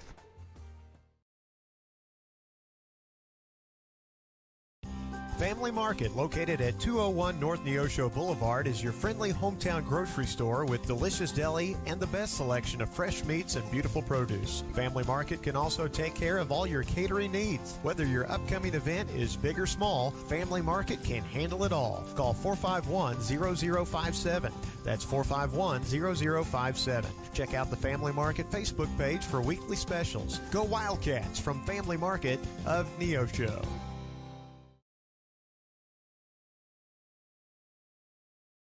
Back here in Ozark, Edgewood Bowling Free Market Physician Healthcare, Law Offices of Wood and Peterson, KSN KODE, McKay Quality Roofing, all sponsors of the ball game tonight, as the kick from Dane Arthur goes off into the end zone. To continue with some of our sponsors, Neosho School District, Missouri Southern State University, Compton CPA Group, 86 Mini Storage, Southwest Missouri Bank, Freeman Orthopedics and Sports Medicine, Neosho Daily News, Ozark Memorial Park and Cemetery and Crematory, First Free Will Baptist Church, AMRI Roofing, the YMCA, CareNet Pregnancy Center, Access Family Care, Josh Meeker, and CBT Bank. Thank you again to all of our sponsors. Me, Caleb Craig, and everyone at KDO, super duper appreciate it. Couldn't do it without you guys. 59 seconds, no timeouts for the Tigers, and a 21-0 lead for the Wildcats.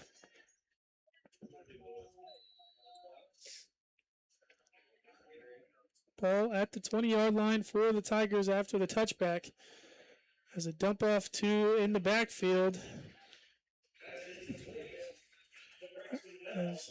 Braxton Bell. Braxton Bell gets enough for the first down, gets out of bounds. 52 seconds left on the clock.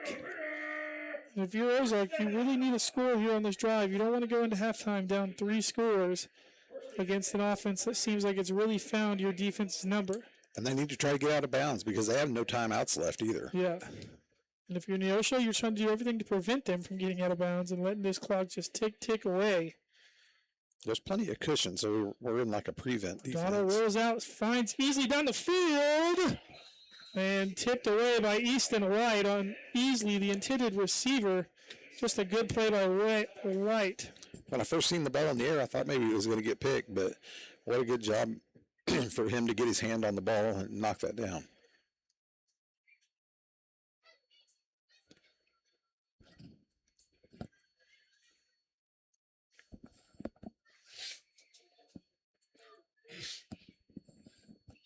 Ozark gets the play in the huddle, breaks the huddle, trips look down here low at the bottom of your screen. O'Donnell, the quarterback, Bell in the backfield, Easley the slot man.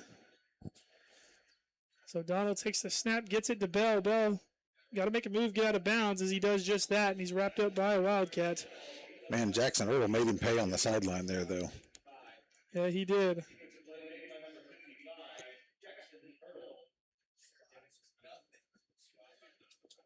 $40 to go. 3rd and 9 is what they'll call it. Ball on the 31 for the Tigers.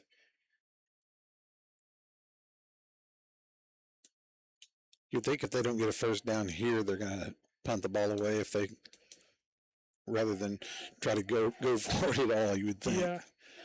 Donald looking, got pressure in his face, had to get rid of it up high, picked off by Tanner Shoddy. Shoddy down the sideline, got blockers ahead. Shoddy takes it to the end zone, a pick 6 for the Wildcats to end the half and makes it 28-0 as the Wildcats have come out here in the second quarter and scored 21 unanswered as a throw from O'Donnell with pressure in his face. Throws it right to Tanner Shoddy, who takes it in for the Wildcats' second interception of the game. First pick 6 of the season. It was like Caleb Goberson was coming in and had his hands up, and so he tried to get the ball over the top, and sure enough, Shoddy was there to take that ball to the house. I mean, just a great job, and the blockers out in front just did a great job and led him all the way to the house for another 6 for the Wildcats. As what turned into a 3-score deficit for the Tigers now is 4, as the Wildcats lead this one 28-0 right here on the KNEO Neosho Wildcats Sports Network. Be back in 1 minute right here from Ozark, Missouri.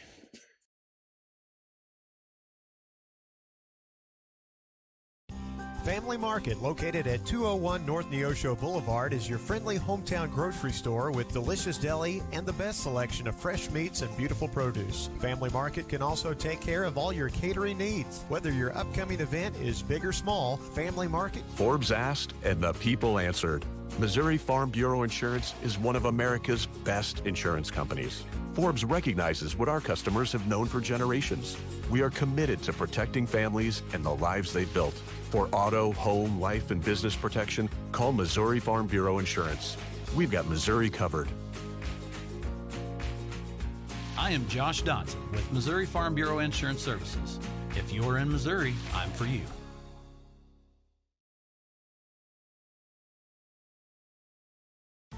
Amory Roofing and Construction, based in Seneca, Missouri, specialize in roofing, siding, guttering, remodels, decks, and new construction.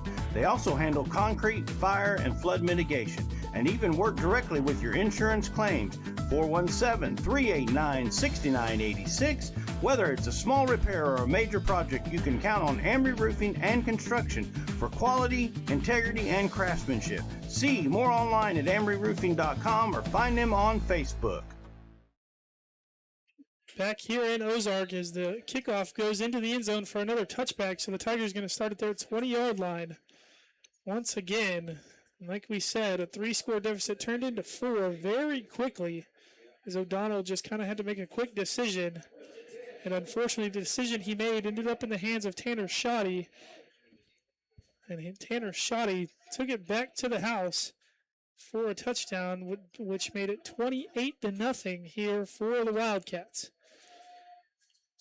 Wildcats have looked very, very good here in the first half after a first couple of drives that kind of look like they were going to stall out. You hit Haven Plummer on a deep throw, and then ever since then, it's kind of just looked like the momentum has just been all Neosho.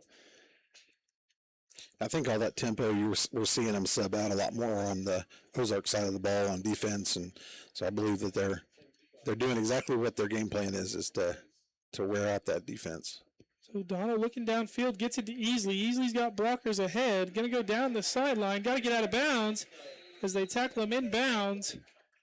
With 20 seconds, the clock stops for the first down, but once this ball is spot, it will be running. That was a little screenplay over the left-hand side, and he had a lot of real estate in front of him after he caught that ball. Under 20 seconds now. Maybe watch for Easley on another little screen like that again. As O'Donnell looking, gets the throw. It's going to be, call it complete, but out of bounds. So the clock will stop with 10 seconds. It's going to be 2nd and 6. I thought Tanner Shoddy was going to get his second interception there. I thought he was there with it too. He's had quite the half, because he's kicked every extra point, so that's 4 points, and then the pick 6. So he's got 10 points tonight for the Wildcats. He's laid some big hits for the Wildcats tonight, too. Done a great job setting the edge. and Containen easily out there on the outside. 10 seconds to go, 2nd and 6. O'Donnell in the shotgun. Maybe just a deep throw coming here. As over the middle, they get it to number 7. As he drops the ball, number 10 ends up with it, and that'll run out the clock. As that play brings the first half to a close, and it ends with an Ozark fumble, but luckily they recover it. So nothing else doing for the Wildcats in this half as they lead 28-0 here in Ozark, Missouri on the KNEO and Neosho Wildcat Sports Network. Going to jump into our halftime show now right here on the KNEO and Neosho Wildcat.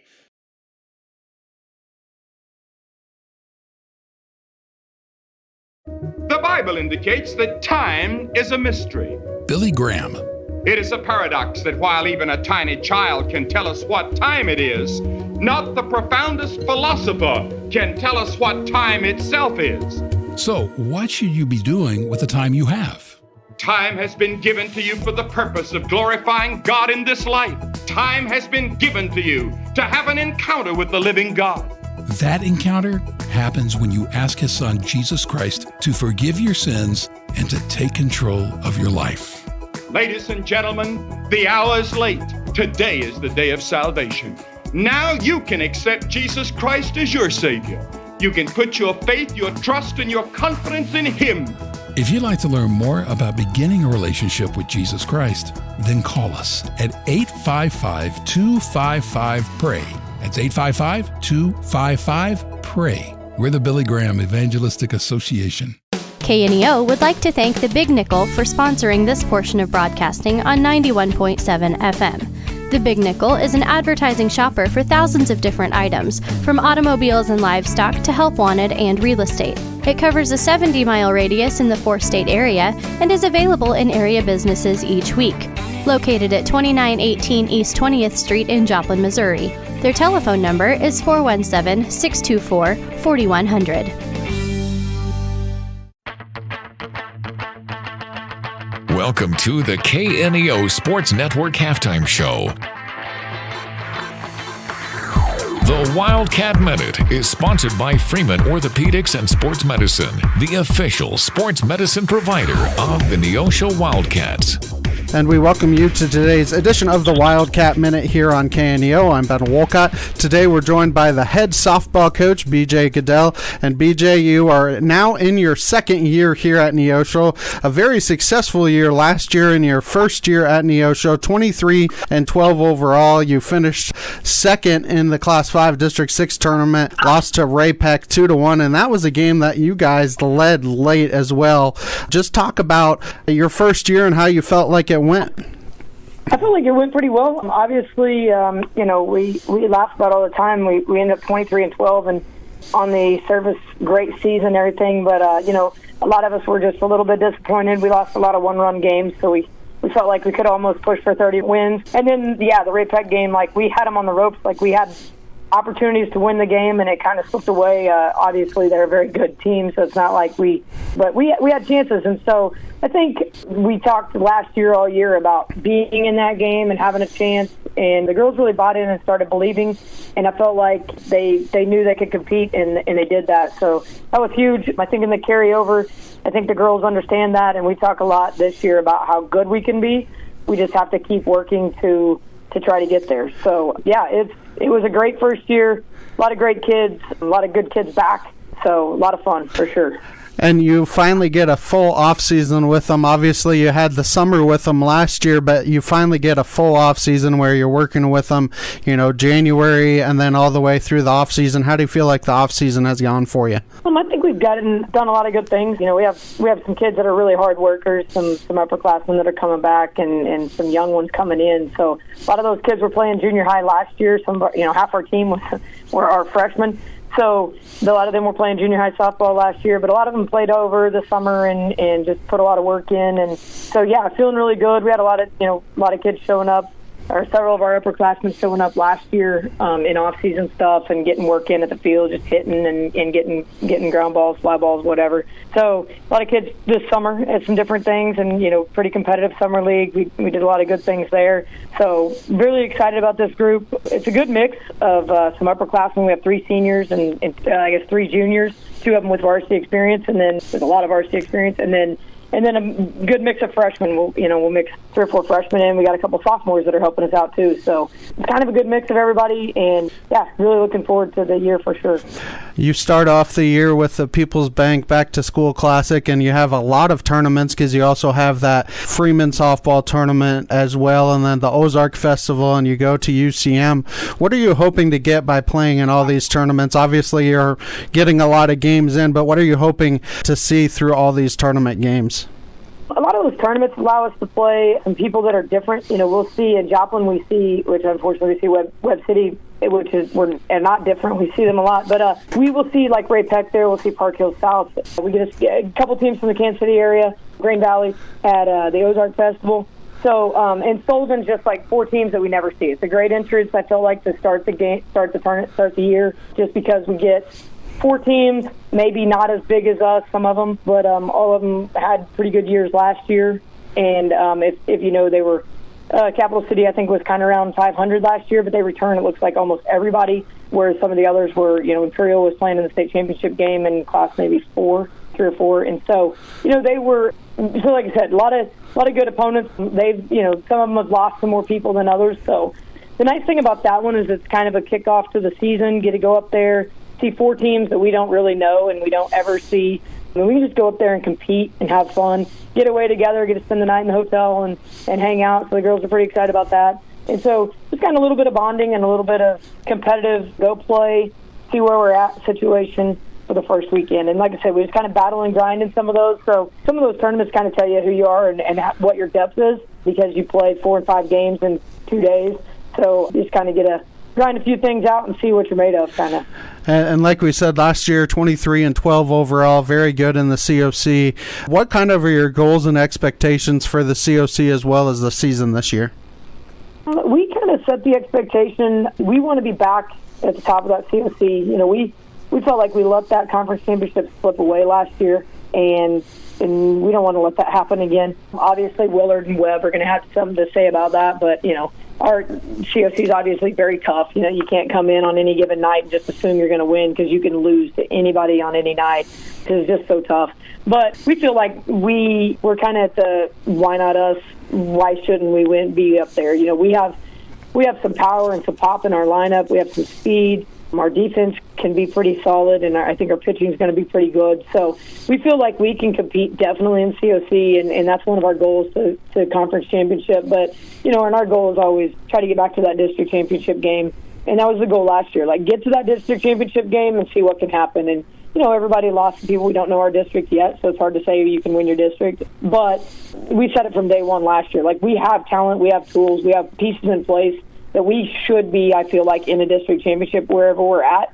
And so, once you get to that championship game, anything can happen. So that's the goal. Make that game and see what can happen, because then once you get on a roll right there, you can win your district. And had things went a little different last year, I mean, Ray Peck ended up winning the state championship. So, right. You look at it and say, dang, we were that close, But you still got some things to do after that. But that's obviously goals for us that I feel like, we should compete for every year is that conference championship and also the district championship. That's where you want to be. That's what you work for. Well, like we said, the season opens up for you guys this weekend. The home opener is on Thursday, September 3rd against Glendale at 5 o'clock. Make sure you come out to the junior high and support them, and we will be covering you guys all year long. It's a new crew in Neosho this year, so hopefully not too harsh on them, but with John and Jim retiring. But we know that they'll do a great job, and we appreciate you taking the time here today on the Wildcat Minute to talk to us for a few minutes. I appreciate you touching base with me. Look forward to working with you guys, and excited to get the Cats on the home field next week and see what we can do. Thank you for listening to the Wildcat Minute, sponsored by Freeman Orthopedics and Sports Medicine, the official sports medicine provider of the Neosho Wildcats. A proud supporter of local high school athletics is Numac Electric. Serving Newton and McDonald County, they provide power for area homes and businesses and want to wish all the athletes much success throughout the season. For online bill pay and account information, the website is numac.com or 417-451-1515. Numac Electric, proudly serving Newton and McDonald County, where their slogan is your touchstone energy partner. If you're a weekend warrior who likes to go, go, go, don't let pain put the brakes on your pace. When you need help with an injury that keeps you from moving, you want an orthopedic team with a proven track record. Freeman Orthopedics and Sports Medicine is nationally recognized, and were recently named CareCheck's #1 hospital in the market and top 10% hospital in the state for hip fracture repair. Freeman Orthopedics and Sports Medicine, the experience you need to keep pace with life. A nonprofit organization, a sponsor of high school sports. It's time for the Free Market Physician Health Tip of the Day with Dr. Joseph Shepard. Free Market Physicians have clinics in Neosho, Joplin, and Cassville. Clinics that accept insurance are Cornerstone Clinic in Granby and Joplin. You can learn more online at freemarketphysicians.com. Dr. Shepard, are boys more open to sports injuries than girls? And is it their body makeup? Yeah, good question, Mark. This is one you asked me a while ago, and I didn't know how to answer, so I had to do a little bit of reading on it, because I kind of thought of different things that show up in different places, and I found out certain injuries or boys are more prone to, and certain injuries girls are more prone to. So, for example, girls are more prone to tears in their knees. Girls are more prone to concussions. Girls are more prone to stress fractures. And there's some reasons for that. There's some anatomy issues that lead to that. Estrogen can cause that. They can have some joint laxity that boys don't have. Boys are more prone to hip, groin, and hamstring issues, and also to arm issues, also having to do with anatomy, and then sometimes the way that boys act and the influence of peer pressure on them to do stupid things. But yeah, so overall, they just have their own injuries based on the way that we're built, that we're prone to, and it's a little surprising what those are. Thank you for listening to Free Market Physician Health Tip of the Day with Dr. Joseph Shepard, with locations in Neosho, Joplin, and Cassville. The Free Market Physician Clinics are accepting new patients in these communities and is honored to serve the local area. You can learn more online at freemarketphysicians.com. Thank you for listening to the KNEO Sports Network Halftime Show. The teams are headed back out on the field. The third quarter is almost here. Back with more Wildcat football after this on the KNEO and Neosho Wildcat Sports Network. This portion of the game is sponsored by First Community Bank, with 2 Neosho locations, 111 East Main Street and 3005 Gardner Edgewood Drive. For personal or business banking services or for loan information, their phone number is 451-3222 or 451-2025 or online at firstcommunity.net. First Community Bank, where their slogan is, where community comes first. Member FDIC, equal housing lender.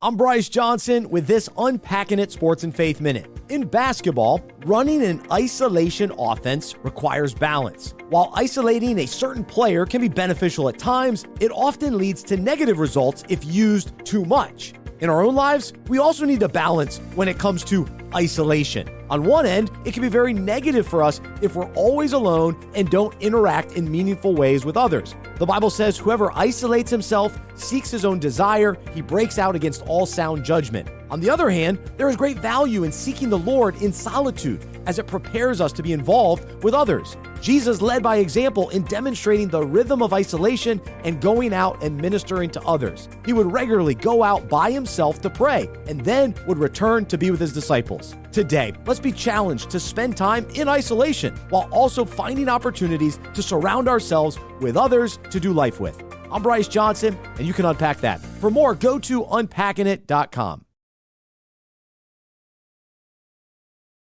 Want to know what your home is worth? Stop by to get a free competitive market analysis with Show Me Real Estate of Neosho. They're proud to serve the Neosho area and will stay with you every step of the way, whether you're buying or selling. A family-owned business for over 25 years, Show Me Real Estate of Neosho. 417-451-1700 or by email at gkitchen.showmerealestate@gmail.com. Home of the Happy Campers. Today's Wildcat game is brought to you by Edgewood Bowling Center of Neosho, Missouri. Located at 2811 Gardner Edgewood Drive, they now have new synthetic lanes for adult and children bowling leagues and a smoke-free environment. They also have a certified pro shop and hosting for private parties. They offer Cosmic Glow Bowling on Fridays and Saturdays after 8 p.m. To learn more about Edgewood Bowling Center and their leagues for adults and children, the phone number is 417-451-4505. Another lovely day at the office until this happens. And this. And this. You could always try this, or this, or this. But why not call Toner Connection? Forget the mess, forget the stress, simply call the best. For sales, service, and supplies, call Toner Connection, 782-8444. Healthcare doesn't have to be complicated. At the Free Market Physician in Neosho, you pay just one affordable monthly fee, and that covers all the checkups and routine care you need. No insurance hassles, no surprise bills, just unlimited access to your doctor when you need them. Whether it's a quick visit, telemedicine, or ongoing care, you're covered. Find out how simple healthcare can be. Call 417-312-9499 or visit freemarketphysicians.com. That's 417-312-9499. Tally Tire at 18152 East Highway 86 is a proud supporter of local high school athletics. Tally Tire is your full-service car and truck headquarters. They carry name-brand tires such as Nexen, Mastercraft, and Uniroyal, ATC camper shells and bed covers, and do oil changes and tune-ups. Call Tally Tire today for all your automotive needs at 417-451-0457 or online at tallytire.com.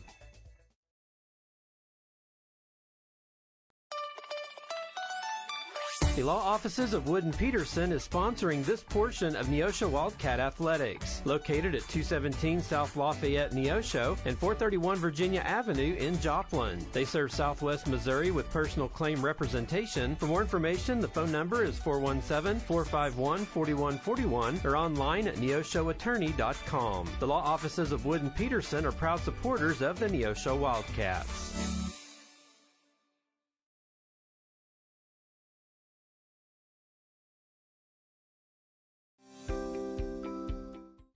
Across Southwest Missouri, high school sports are about so much more than the scoreboard. They're about students working hard, families filling the stands, coaches investing their time, and communities coming together to support their hometown team. At Newmac Electric Cooperative, we're proud to be part of the communities we serve, powering the homes, schools, farms, and businesses our members count on every day. From all of us at Newmac Electric, good luck to all area athletes. Newmac Electric Cooperative, your touch-tone energy partner.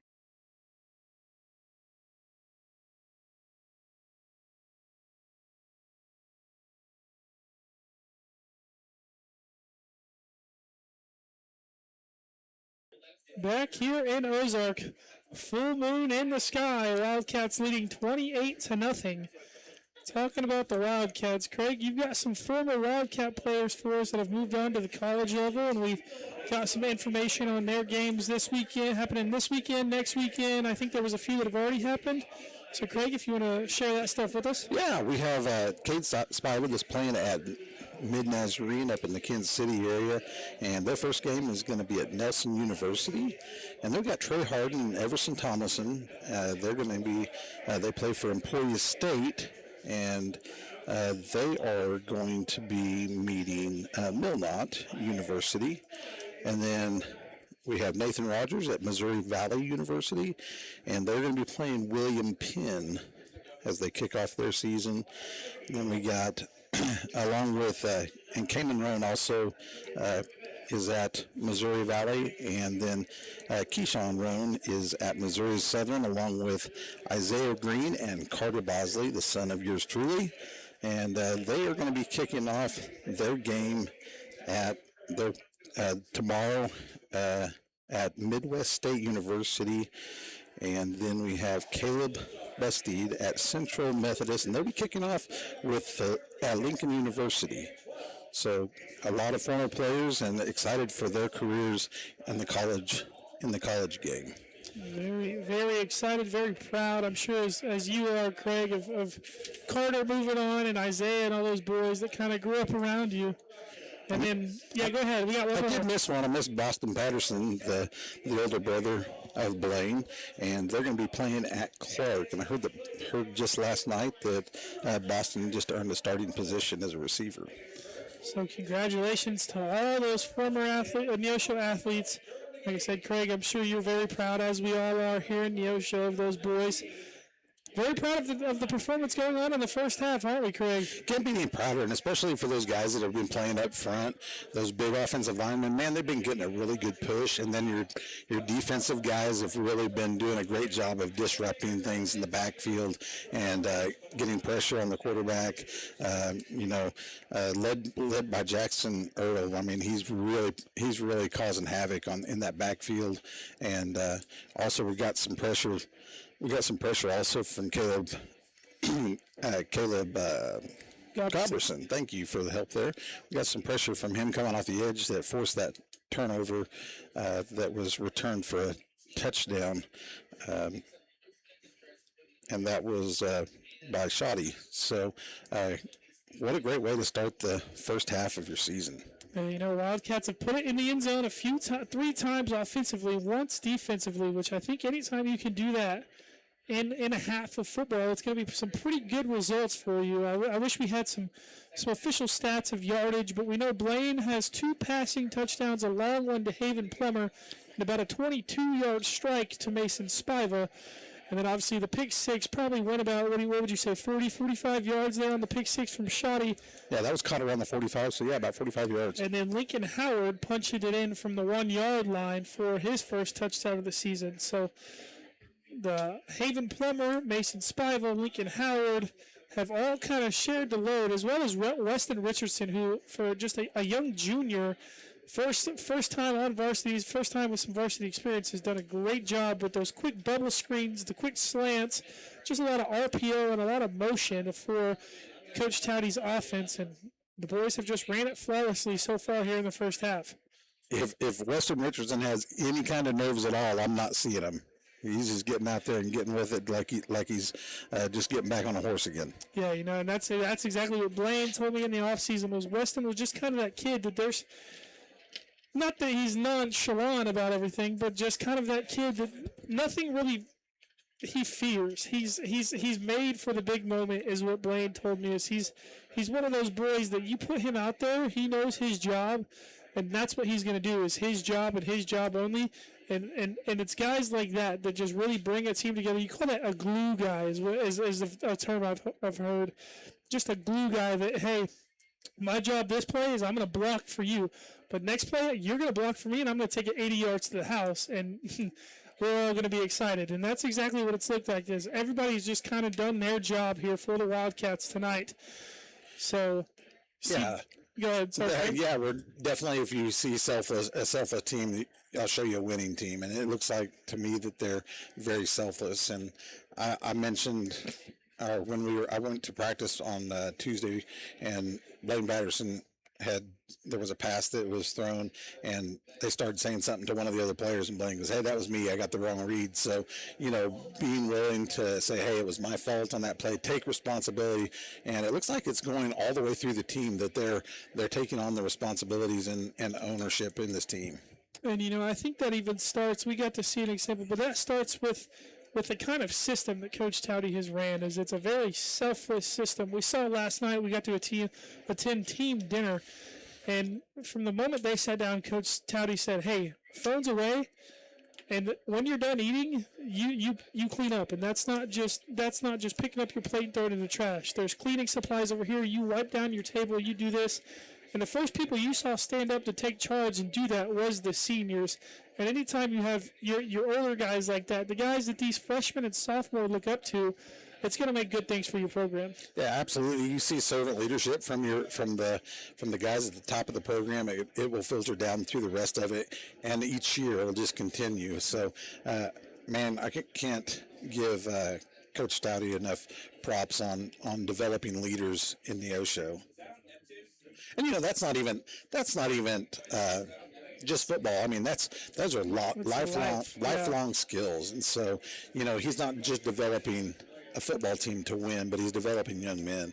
And so, yeah, got to give him credit. Absolutely.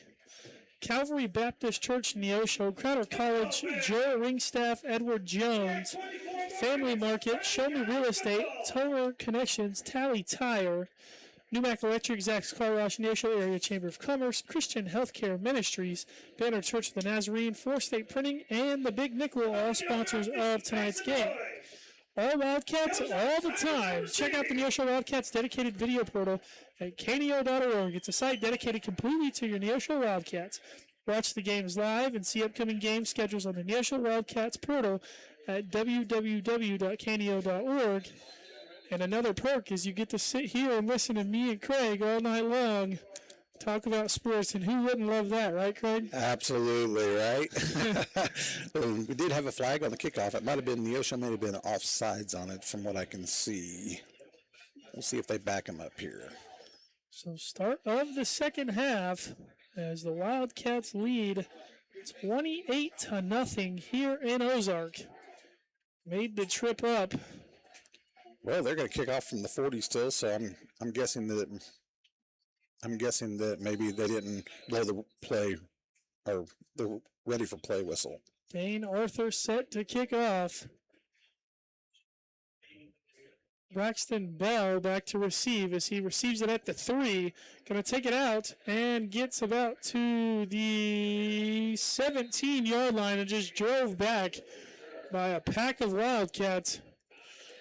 Looked like Caden Ward was there first, and then several other guys came in to join the play. So Ozark coming out for their first drive of the second half.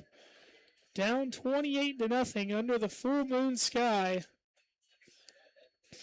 I would expect that they're going to be coming out throwing the football, being down by 28-0 right off the bat. And that's exactly what Neosho wanted to do. They wanted to take these guys out of their game where they're going to run the ball on the edges and make them throw the football down the field. Beautiful 76 degrees here at the start of the second half as the handoff goes to Bell, and he's met immediately by a ton of Wildcats. That's number 64, Brian Tapia, on the initial hit. Good for a gain of about 1.5 yards. Makes it 2nd and 8.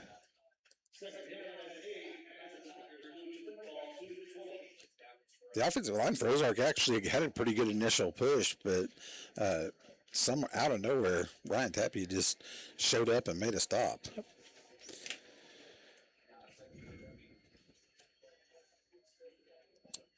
So 2nd and 8 for the Tigers as a timeout called. Going to be, looks like, by Ozark. They're having to spend a timeout very early here in the second half. Well, maybe not. Yes. Timeout Ozark.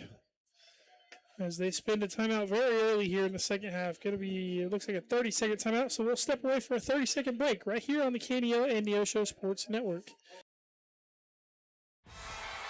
The Roper Kia 4-State Sports Report will provide up-to-the-minute scores and highlights from around the 4 states.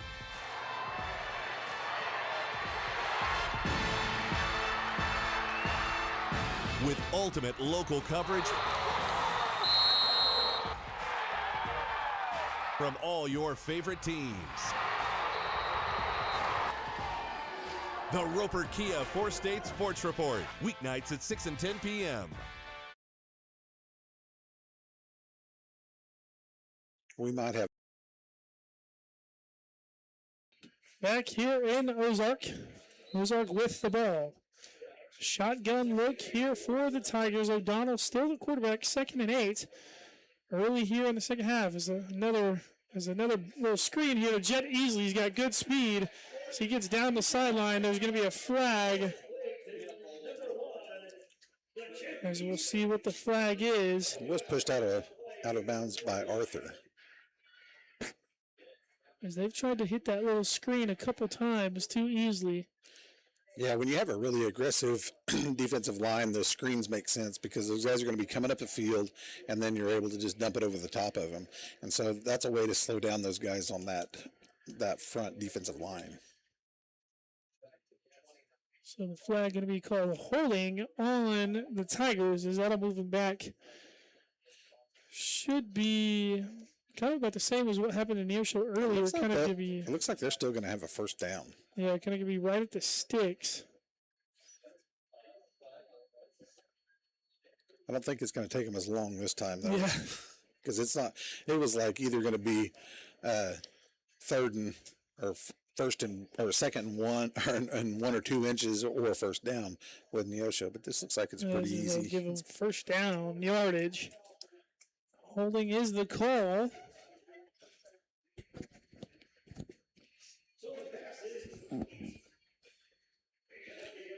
There, they changed the number on the box. 1st and 10 at the 29-yard line for the Tigers. O'Donnell, looks like Bell and Hames in the backfield, easily at slot receiver. The handoff going to go to Bell right up the middle.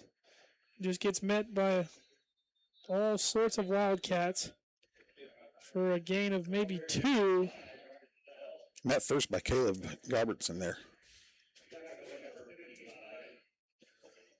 Some other big games going on in the COC tonight.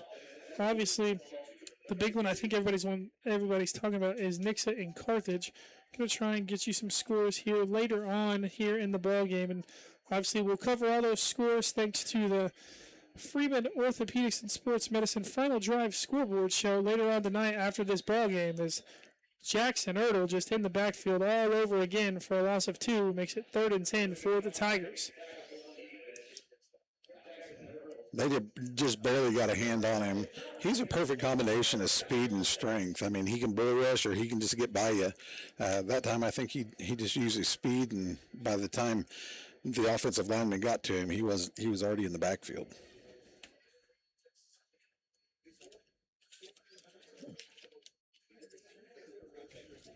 Third and 9, ball on the 30. 9:50 left to go here in the third quarter. Wildcats lead 28-0.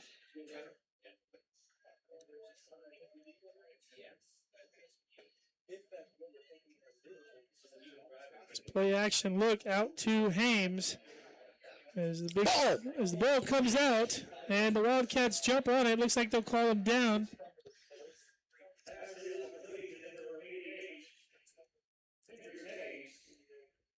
As the Wildcats come up with it. So the third turnover of the night for the Tigers is Hames. The standout tight end turns the ball over. The Wildcats looking to go put this thing in the end zone once more, starting at their own 33-yard line with 9:30 to go here in the third quarter. So having a second turnover of the game, and man, puts them almost on the edge of the red zone here. And something going to be called. Not sure what was going on there, but the play just blown dead. Yeah, I think the ready-to-play whistle had not been blown again. Yeah. So when there's a turnover, they got to wait for those sticks to get reset again, and so the official has to wait and then give them the ready-to-play whistle. To keep up on the latest Neosho broadcast ball game schedule, be sure to like us on Facebook at facebook.com/KNEO Radio. Follow us on Twitter at KNEO917 Sports, or download our KNEO iPhone and Android phone app. You can also watch all of our Wildcat Sports broadcasts inside our apps. Download the KNEO iPhone and Android phone app today. We just had Cade Side sit down over the top of the linebackers there and just threw it right over the top of them and picked up about 6 yards. Brings up second and about 4. Handoff, play action. Haven Plummer comes down with it, a good catch. Some strong hands there from Plummer for the first down. Plummer a standout on the hardwood as well. It's going to see him all year long right here on the KNEO Neosho Wildcat Sports Network, out here on the gridiron, then on the hardwood come fall, late fall, early winter time. That offensive line has just been doing a really nice job in keeping Patterson upright. It was just a great ball fake, as there was a free defender that thought he had the most open shot on Blaine in the world. So he came flying in, but Lincoln Howard ends up with it for a gain of 5. Man, Brody Leach was just all over his guy that was in front of him, just taking him for a ride down the field. Wildcats back in a shotgun look, another play action look. Throw goes out to the outside to Weston Richardson, who stays on his feet, keeps driving, and just never goes down, as Richardson, just strong legs out there for the first down.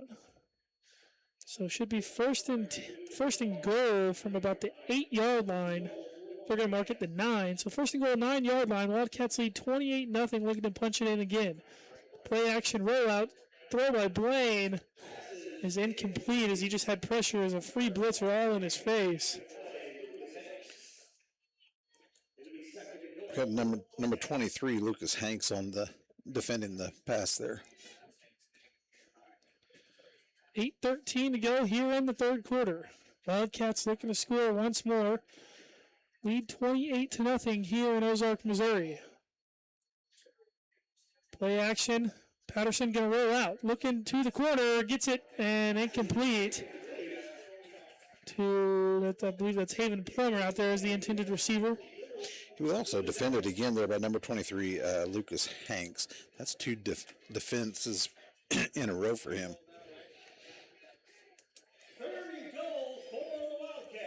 Third and goal for the Wildcats. First time they've had it tonight.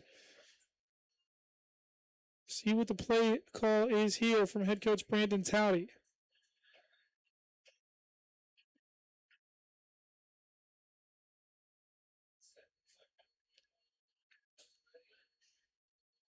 Little play action out to the edge to Weston Richardson. He'll walk into the end zone for another 6 for the Wildcats. And Weston Richardson, his first varsity receiving touchdown, gives the Wildcats a 34-0 lead here in Ozark. That was a really nice little bubble screen. Had a little bit of blocking out in front and got hit right at the goal line, but was able to go ahead and get in. You know, Blaine with his third passing touchdown of the night. Well, it has been all Wildcats here in Ozark. Tanner Shoddy drills the extra point to make it 35-0. So with that, we'll step away for a minute break right here on the KNEO and Neosho Wildcat Sports Network. McKay Quality Roofing is a proud supporter of KNEO Radio and the Neosho Wildcat Sports Network. They're located in their offices at 811 South Neosho Boulevard. They specialize in roof removal and replacement of residential and commercial properties. In order to serve you better, they have offices in Neosho, Cassville, and Grove, Oklahoma. Call McKay Quality Roofing at 417-455-3326 for a free quote, or go online at mckayqualityroofing.com for more information. Go Cats! You found it, the ultimate car wash, the one that leaves your vehicle looking brand new every single time. Do we have a prep team that pre-washes? You bet. Over 300 ports applying soap to your vehicle? Yes, sir. 40 high-pressure nozzles providing over 2,500 PSI of pressure? Who wouldn't? Buff and dry features that dry your car along with combined 100 horsepower blowers? Try 150. Be careful, we might just blow you away. Back here in Ozark, Missouri, Wildcats lead 35-0. And ever since that first drive stalled out, it has been all Wildcats. Offense has put it in the end zone 4 times, and the defense has put it in the end zone once on a Tanner Shoddy pick 6. As Ozark takes this kickoff as he gets free down the field. He's at the 50, getting chased down as that's number 2. Caden Wertmiller on the ensuing kickoff returns it for a touchdown as the Wildcats now The Ozark Tigers now finally strike, and the Wildcats lead 35-7. 99 big ones for Caden Wertmiller. That was really well blocked. That whole piece of special teams on that kickoff return. It was really well blocked. And he just has that getaway speed where if he gets that sliver of grass, he's gone and out of here. And he showed us that to make it 35-7. 35-6, I should say. The ensuing extra point coming as the extra point is good.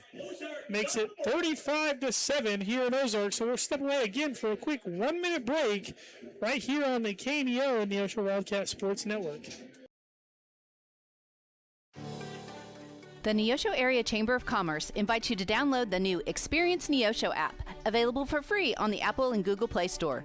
Your guide to eat, shop, play, and stay in Neosho, and your direct link to KNEO Wildcat Sports. Download the app, register to win weekly prizes, and listen to your favorite Wildcat sports. Good luck, Wildcats. We can't wait to hear you ring that bell.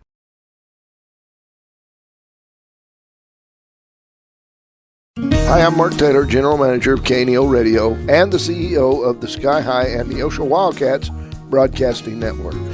As we bring you these high school sports broadcasts each week, there are additional hours and behind-the-scenes work that has to be done to bring you this broadcast. And there's more and more equipment needed with the expansion of the internet or radio broadcast equipment, social media, plus there's fees, announcer costs.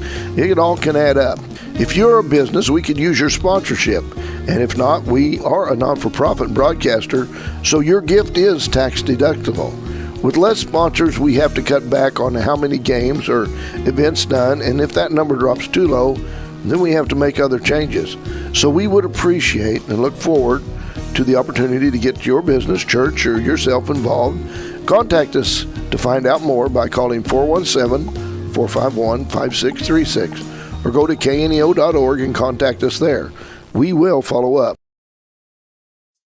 Back here in Ozark, Missouri, as Caden Wertmiller takes the kickoff back to make it 35-7. Now the Wildcats with one of their own. I thought he was going to break that one free as well, and it gets stuck up by number 12.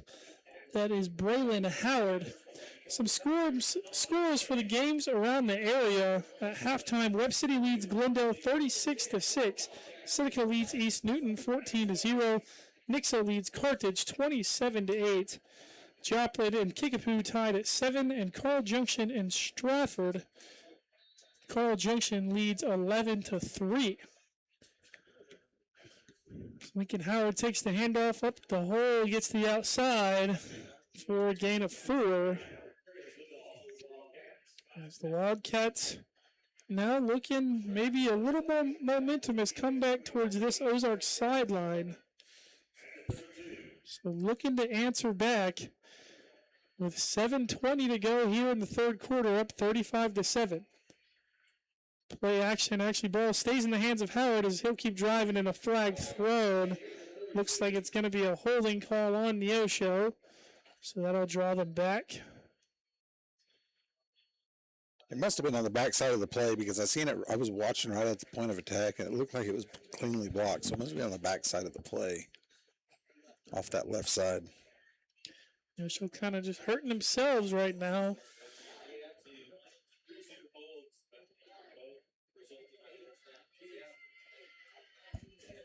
Is that? Not sure who they called it on. Going to march the Wildcats back 5 yards. Make it second and well, is it 10 yards? 10 yards. So it makes it second and 16. So now really behind the sticks are the Wildcats.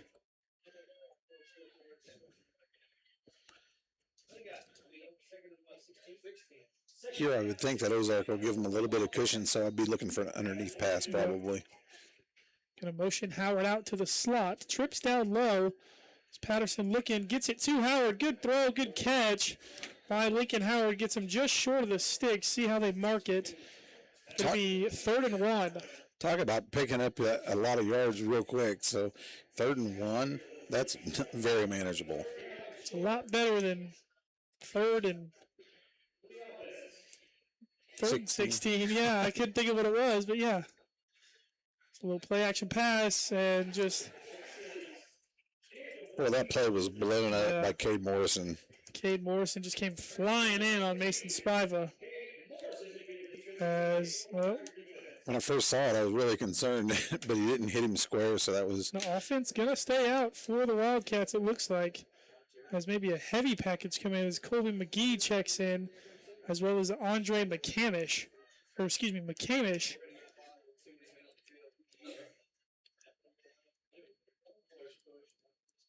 McGee right up the middle goes for it, and the flag thrown. Should be too many men on the field for Ozark. As McGee just keeps driving.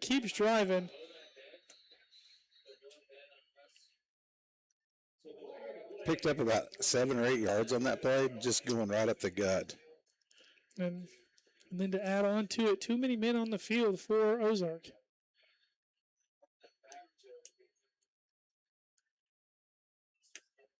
I would expect this play would be declined.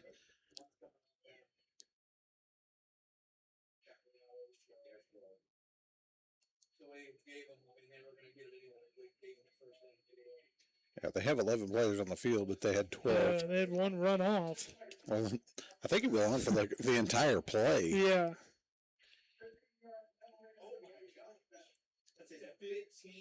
15-yard penalty from the spot of where the play ended. So the Wildcats really going to be in good position now. And what looked like to be a bad drive at 2nd and 16 has turned into a very successful one if you can capitalize here with the penalty and the 4th down conversion.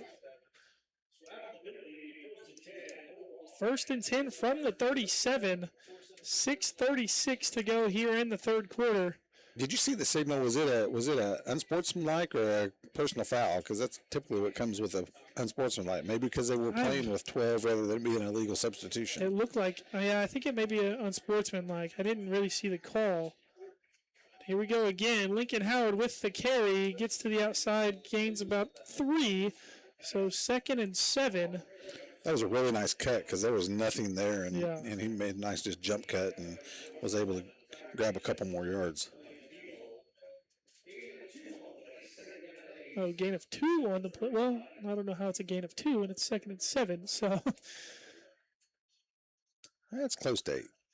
2nd and 7, 6 minutes to go. Wildcats lead 35-7 here in Ozark.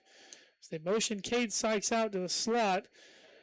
Hendricks Hames all over Blaine as the throw up high to Mason Spiva, who goes up and get it. And we talked about that last night. He's a little bit bigger than his brother, and it really shows there as he goes up and gets that one for the 1st down.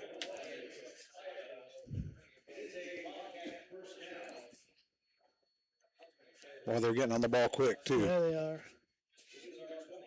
Really show the conditioning that they do in the summer and in the off season. Is that one really well blocked, but just too many Ozark Tigers there, and they hound down Haven Plummer to make it 2nd and 8. Neosho School District, Missouri Southern State University, Compton CPA Group, 86 Mini Storage, Southwest Missouri Bank, Freeman Orthopedics and Sports Medicine, Neosho Daily News, Ozark Memorial Park Cemetery and Crematory, First Free Will Baptist Church, and AMRI Roofing. Oh, what a circus catch.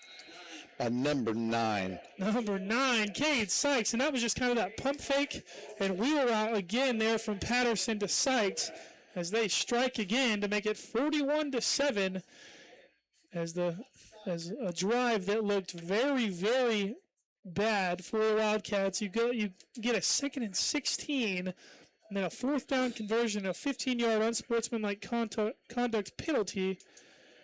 Puts you in good position, and they capitalize to go back up by 35 with 5:20 to go. As Tanner Shoddy drills, he's been perfect tonight. As the Wildcats lead 42-7 here in Ozark. So with the kickoff coming, we're going to step away for another 1-minute break right here on the KNEO and Neosho Wildcat Sports Network.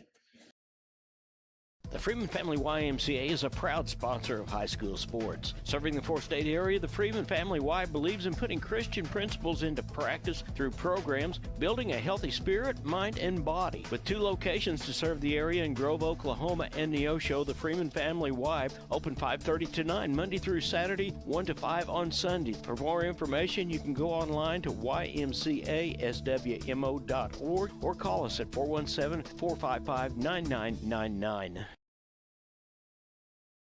Americans have a big healthcare problem. Over 100 million citizens carry medical debt while spending on overpriced and complicated health insurance. As Christians, we don't have to pay for a broken system. Christian Healthcare Ministries is a faith-based alternative to health insurance at half the cost. Plus, you can enroll at any time. Stand up to insurance and join CHM today.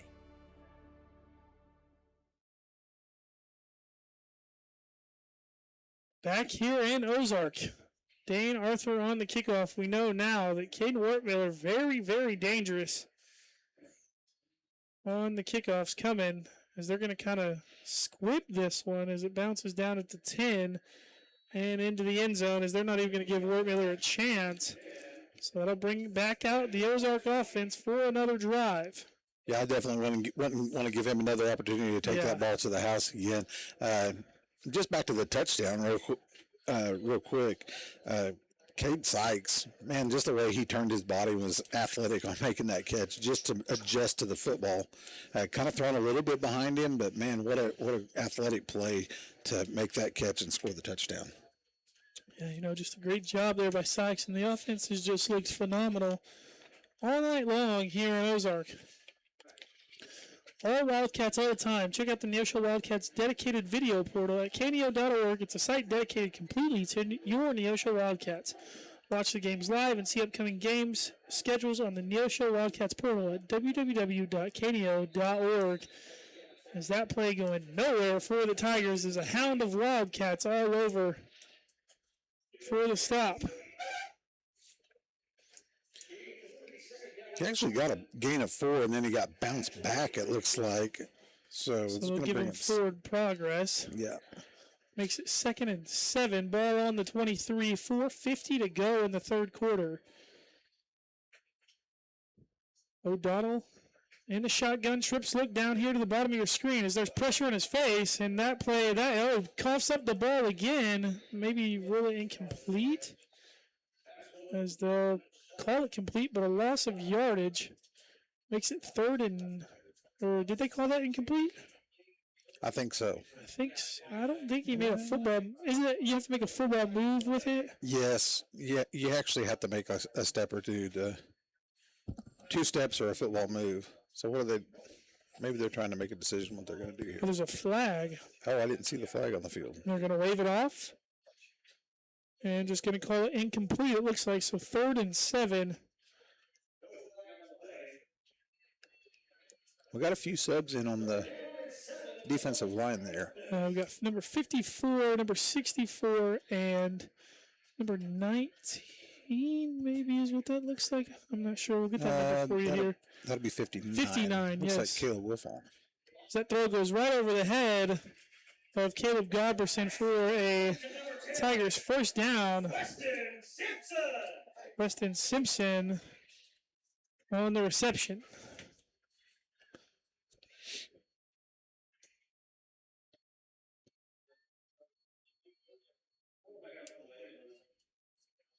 So number 54 is Abram Rogers, and he's been playing through the game, but they do have some different O'Donnell going techniques. deep to Easley as he catches that going out of bounds, as the Tigers got something going here with 3.5 minutes to go in the third quarter.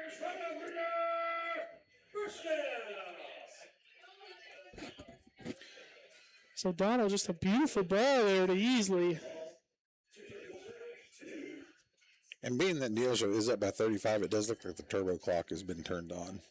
Is that throw going to go easily as well? Across the middle of the field, makes a cut, and wrapped up by a bunch of Wildcats. And well, maybe I'm wrong because it just stopped, but it kept running on that last play. 42-7 the score. Tigers trying to change that and get kind of slowly crawl back into this game as O'Donnell going to roll out. And the throw goes to Weston Simpson for completion for another first down. Looks like it'll be first and goal from the 10-yard line.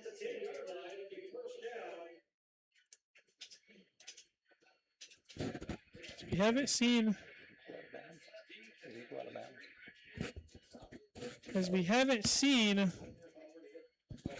the Tigers' red zone offense at all tonight, as their only touchdown has come on a kickoff return.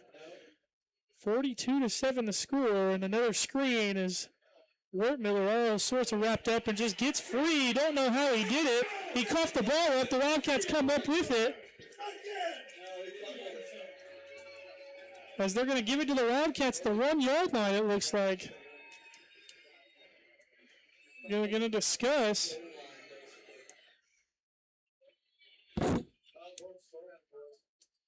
See what the call is.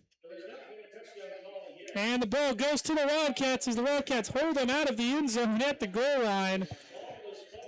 And Wertmiller fumbles one. And that one really costly there for the Tigers, as now your defense has Neosho backed up, and Neosho's going to go 100 yards, end zone to end zone.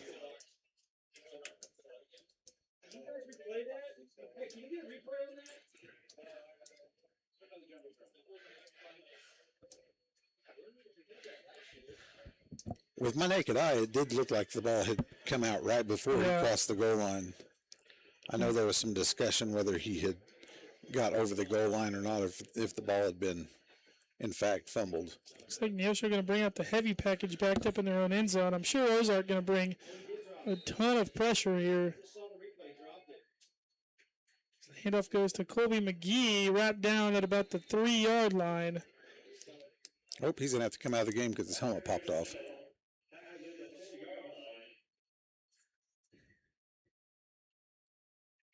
It's 2:21 to go. The Wildcats forced their 4th turnover of the game, as it looks like the Wildcats going to bring out Blaine Patterson as well.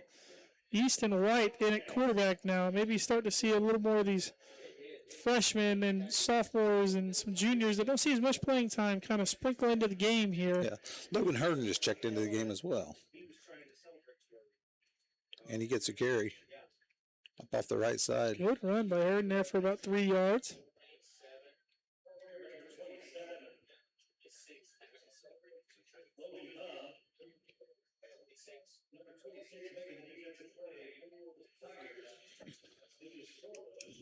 It appears they still have the starters on the Ozarks defense side of the ball, which would make sense.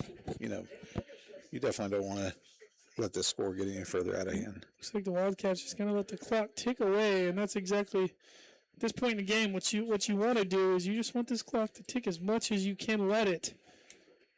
So Easton White, the quarterback now. Logan Hearn in the backfield. 1:15 to go.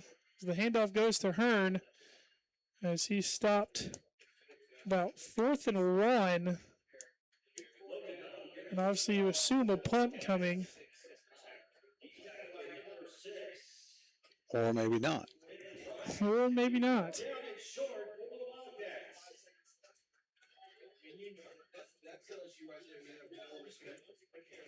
Wildcats going to go for it at their own 10-yard line.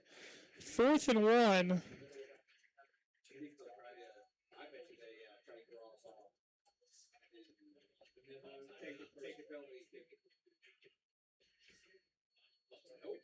The Wildcats snap it. Oh, my goodness. Just a blown play there as Hendricks Hames and Coach Towdy all sorts of livid. Not sure why the snap came.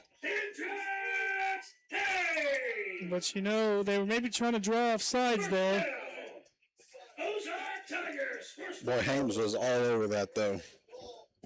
As clock ticking still. Ball at the 2-yard line for the Tigers. And it looks like it'll tick down to 0 seconds. So that'll bring us to the end of the 3rd quarter. We'll be back here in 2 minutes with the beginning of the 4th quarter right here on the KNEO and Neosho Wildcats Sports Network.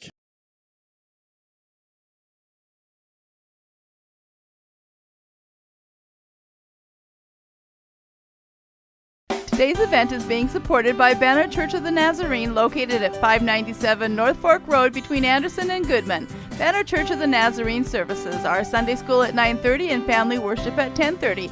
Check out their special Sunday night youth fellowship.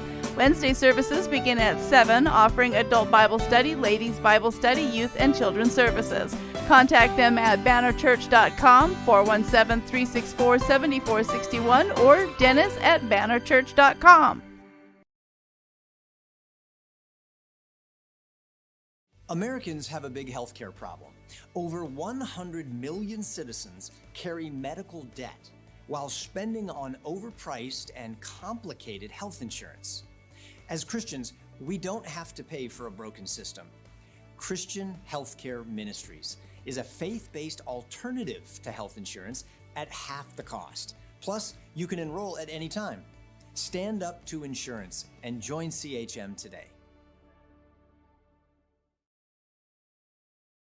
Back here in Ozark, start of the fourth quarter, as the Tigers have the ball at their own 2-yard line after a kind of just a blown play by the Wildcats.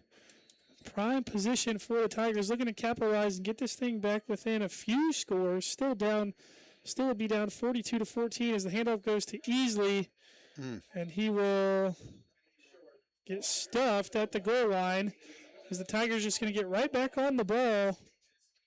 Looks like that was Pope that was able to get through. Is that number 60? I think so. Is this ball going to go easily again? Right up the middle, untouched. Touchdown Tigers, makes it 42-13.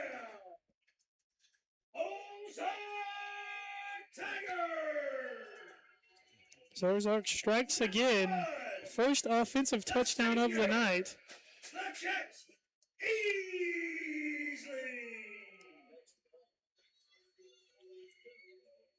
Looks like the Tigers going to go for 2 here. So do you think we see the Neosho offensive starters come back out this next drive, Craig? Maybe on defense. I don't think we'll see them on offense. But it does look like the Harris brothers, Cameron and Reese, are out on the field on the defensive side of the ball now. So we do have a few of our younger guys getting some snaps. Always healthy for the team. Hendrick Hames at the bottom of your screen, one-on-one, just going to be a throw up and go get it ball, as he does go get it. So it makes it 42-15.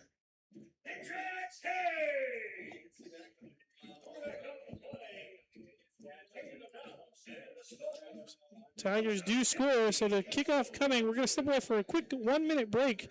30-second break right here on the KNEO and Neosho Wildcat Sports Network. Football season is upon us, and I bet you're excited. But more importantly, CareNet Pregnancy Resource Center's 17th annual fundraising banquet is September 17th. So call today and reserve your seats.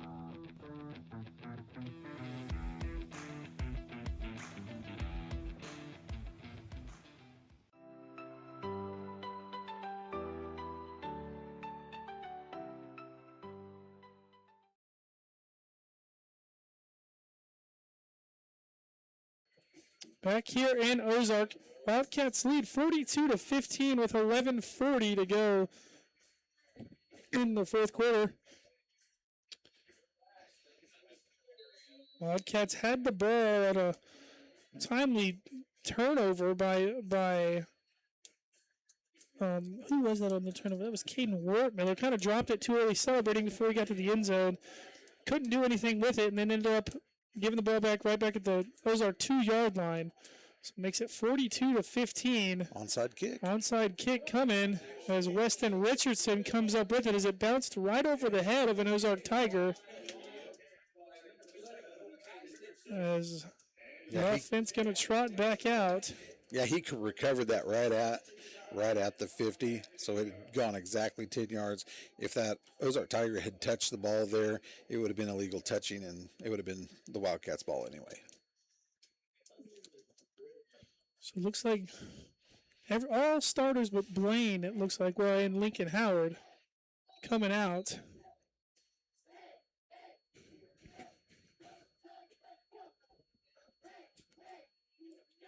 Handoff goes to Hearn. He finds a crease and gets a gain of about 7 there to make it 2nd and 3.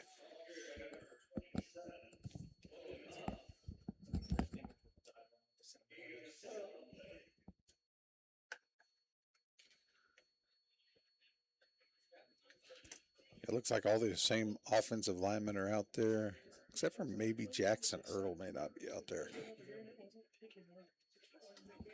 Or is he? Jackson is out there. Wildcats taking their time. Sorry, Craig, I didn't mean to interrupt you. Wildcats taking their time, kind of getting the play call in. 2nd and 3, high snap. White does corral it as Hearn just kind of finding his way through, driving his legs, and gets a first down for the Wildcats.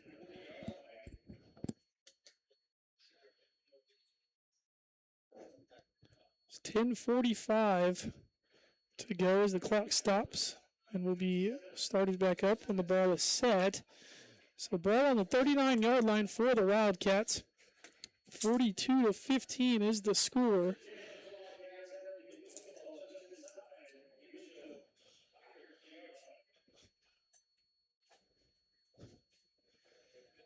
Wildcats again taking their time, letting as much time as possible tick off this play clock. Now 5 seconds, got to get to the line and get the ball snapped as Hearn. 1 second to go, and they can't get it off. So going to be a delay of game on the Wildcats.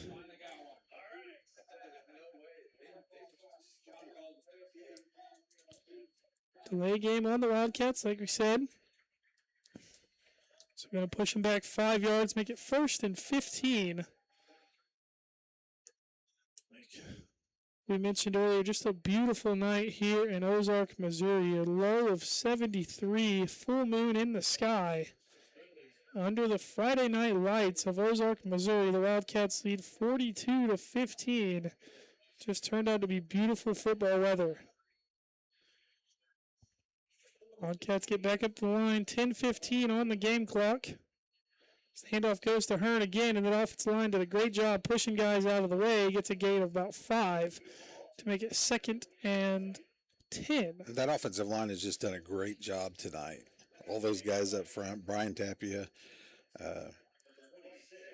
Erdel's been up there. They got 65 in there right now, it looks like. I thought it was Connor Hay. Connor Hay. So getting some experience. Good time to get some varsity experience. Absolutely. Ball on the 40, we'll call about the 40.5-yard line. Easton White at quarterback, Logan Hearn running back. Everybody else still the same for the Wildcats as that handoff goes to Hearn again, and he keeps driving ahead for about a gain of another 5. So we're going to be about 3rd and 6 for the Wildcats. Hearn may not be very tall, but man, he is quick and elusive. Yeah.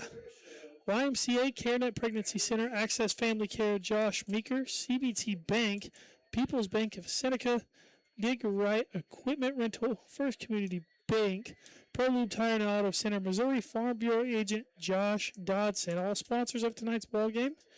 Thanks to our sponsors once again. Yeah, I believe Josh Meeker is a shelter insurance agent there in Neosho. So Hearn tries to get to the outside, trying to get as many yards as he can, wrap down again for about a gain of 3.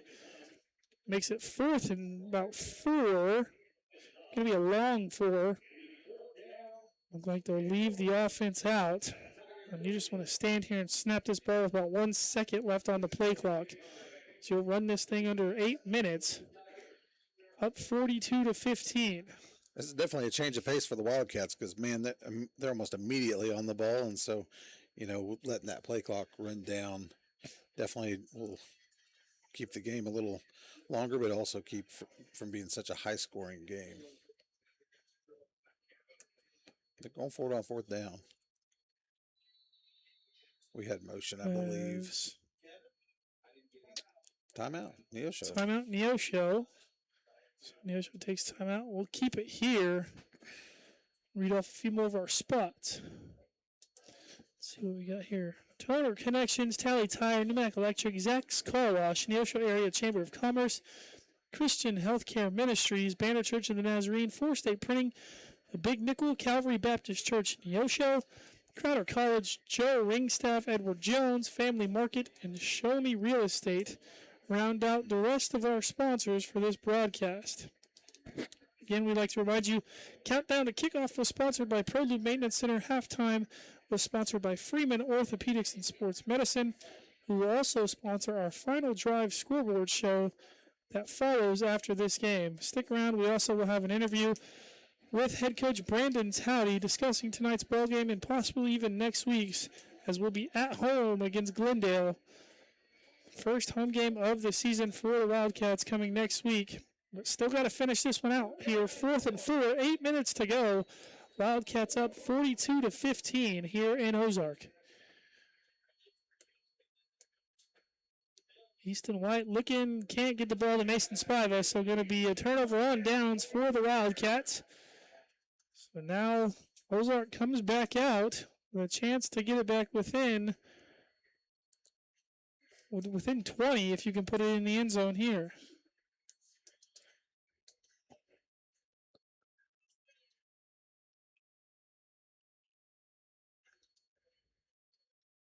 .757. Caden O'Donnell leads his offense back out. Head coach Ray Godfrey. Offense has looked better here in the second half. Just kind of had to put it together all game long. A few turnovers here and there have just kind of been costly for the Tigers tonight. Kind of defines this game. Obviously the pick six earlier by Tanner Shoddy, an interception by Dane Arthur, and then 2 fumble recoveries. There's another screen coming to Jet Easley as they're chasing him down. That's Manny Pickings, number 25, on the tackle for the Wildcats. And that screen has kind of done numbers for them all night long, Craig. Obviously, like you said, the defense line kind of pinning their ears back. And really, that's where you bring that screen behind them. As a little bubble screen out here to Easley now as Arthur giving chase, tackles him inbounds. I don't know how many all-purpose yards that Easley has, but he's got a bunch of them. He's got a few, yeah. He has to get his pad tucked back in there by a teammate. Him and Workmiller have been the workhorses, definitely for Ozark. So Donald takes the snap, looking across the middle, finds Simpson. Simpson cuts back to the outside, but a good tackle made right there. I believe that's Dane Arthur once again. Yeah, nice little flood route there to the left side of the field. You got more guys in that zone than what you have guys to cover them. 7:10 to go. Wildcats lead 42-15. Another quick pass here to Simpson. Going to try and get out of bounds as he does. Makes it about 2nd and 1.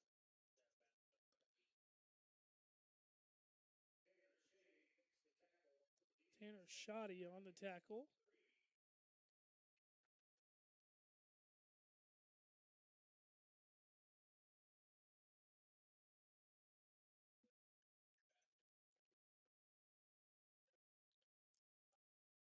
Overall, Caden O'Donnell has really done a nice job tonight, other than that one mistake when he had pressure in his face and threw the ball down the field for that pick six.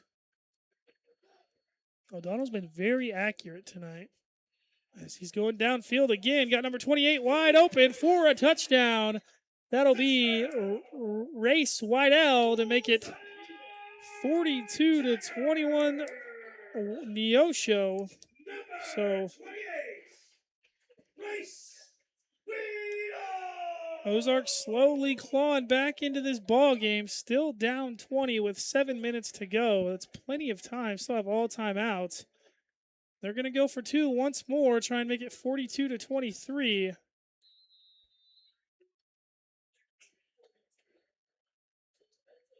Makes you wonder what kind of personnel will come back out with on offense. I'm guessing they're going to probably keep Blaine on the sideline. Yeah. Keep him and Howard both on the sideline because they did keep their offensive linemen out there. Maybe their skill position they might sub out and see what they can do. So Donald, a little handoff jump pass. That was just an oddball play there, but it works out for the Tigers and makes it 42-23. So this game getting closer and closer. Obviously, it was all Wildcats, and after that kickoff return, it's kind of been all Tigers here in Ozark. So we're going to step away for another quick 1-minute break right here on the KNEO and Neosho Wildcat Sports Network. Access Family Care serves all of your healthcare needs, from behavioral health to dental services to primary medical needs. AccessFamilyCare.org, Women's Health, OBGYN services. AccessFamilyCare.org, with locations across Southwest Missouri. AccessFamilyCare.org, quality, convenient healthcare. Access Family Care medical and dental clinics, building relationships, providing great care. A business impact partner of KNEO 91.7 FM is For State Printing in Anderson, Missouri. Serving the area since 1982, they specialize in screen and offset printing services and have promotional products. For State Printing also has a retail store, County Clothing Company, that offers McDonald County spiritwear and Christian apparel. More information at 417-845-6929 or online at forstateprinting.com.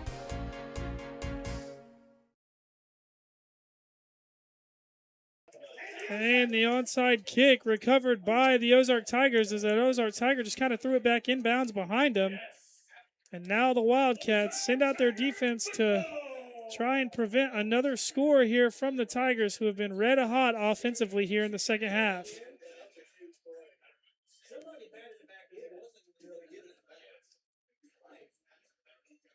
It looks like Neosho is bringing back all of their starters on the offense or on the defensive line. I mean, you're kind of in that point in the game where they've got a little momentum. You kind of want to make a stand here. Yeah, if you can squash that right here, it's going to be really difficult for Ozark if they don't score here. It's going to be really difficult for them to come back. That one right across the middle, picked off. That's Dane Arthur on the interception, taking this one back. Arthur, an interception, as that'll put a halt to all momentum that Ozark has built. And Neosho comes right back out on the field, and that's really about where you would have recovered it if you recovered the onside kick. Yeah, he was just playing center field on that play, and they brought that little post across the middle, and, man, he just read it perfectly. It looks like Blaine Patterson, Lincoln Howard, all the starters on offense going to come back out for the Wildcats. Wildcats going to try and put the dagger in the Tigers here on this drive. I mean, just a good play call there. And, I mean, just fell into the hands of Dane Arthur as Lincoln Howard just keeps driving for about a gain of 4. It makes it 2nd and 6. Now with that clock running, I wouldn't be surprised. They're saying Lincoln lost the ball. Ozark's pointing like it's theirs. As the Tiger did come out with the ball, but going to look like it stays Neosho ball. I think he believe he was down. He might have pulled it out after he was on the ground. But that clock keeps on running, and I thought maybe they would use a timeout there. But, I mean, you probably have to get down into the 3s probably before they're going to call a timeout. 2nd and 5, 6 minutes to go here in the ball game. Off of another Dane Arthur pick. Neosho's 3rd of the night. Dane's 2nd. Patterson back in the ball game. Trips look up top for the Wildcats. Another handoff going to Howard, just driving ahead as he's down for about a gain of 2.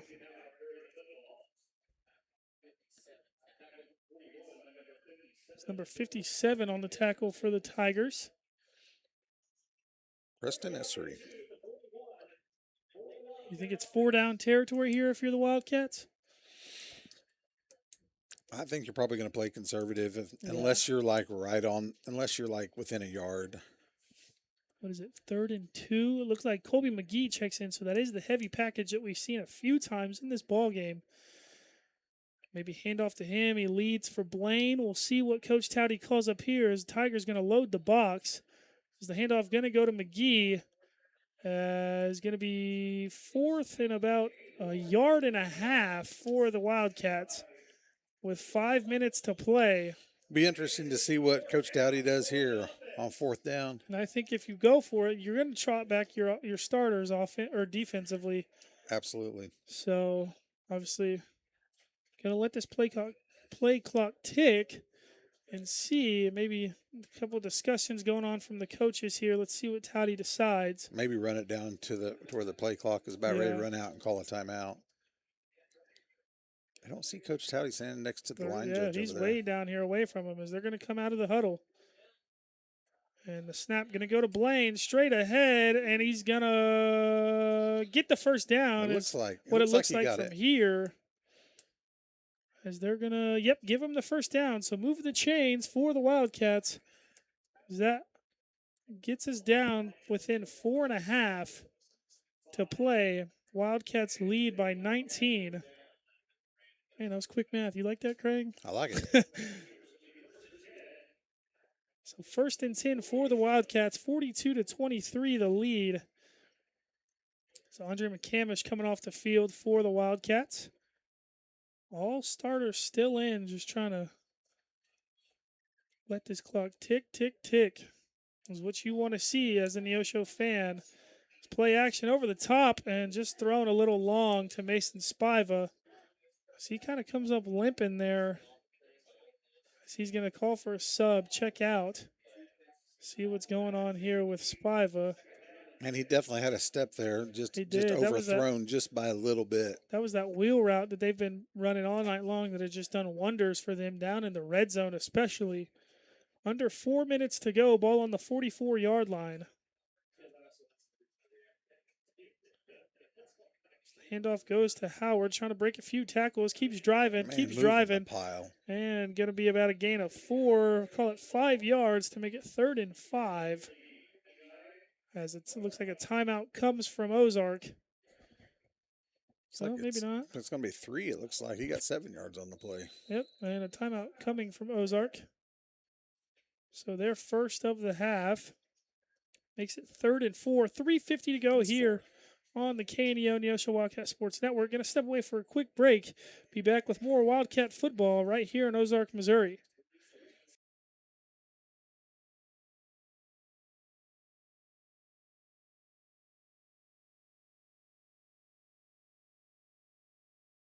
When second's making a play, short's got to cover. A winning insurance strategy doesn't rely on one person. Good hustle, good hustle. Communicate with your guys and make sure everyone's in the right coverage. It takes a team that knows its roles well, working together to provide an exceptional experience. Set the screen. You have to protect yourself. 1, 2, 3, Wildcat! At Shelter Insurance, you can count on our local agents and award-winning customer service to help you protect what matters most. See Shelter Agent Josh Meeker in Neosho and get the insurance coverage you need at the right price. People's Bank of Seneca. We care about your journey every step of the way. Since 1996, visit us in Joplin, Neosho, or Seneca. PeoplesBankOfSeneca.com. Member FDIC. Proud sponsor of area athletics. Let's score big. Back here in Ozark, 3rd down and 4. Play goes for nothing. So Wildcats, there's another timeout coming from Ozark, it looks like. Well, maybe not. I thought there was. No, there is. So it's 4th and 4. Timeout Red. Timeout Ozark. We'll keep it here for this one and just talk about the ball game so far. The first half, obviously, Wildcats go in up 28-0. Come out, get a stop, score, make it 35-0. And Caden Wortmiller takes the ensuing kickoff back for a touchdown.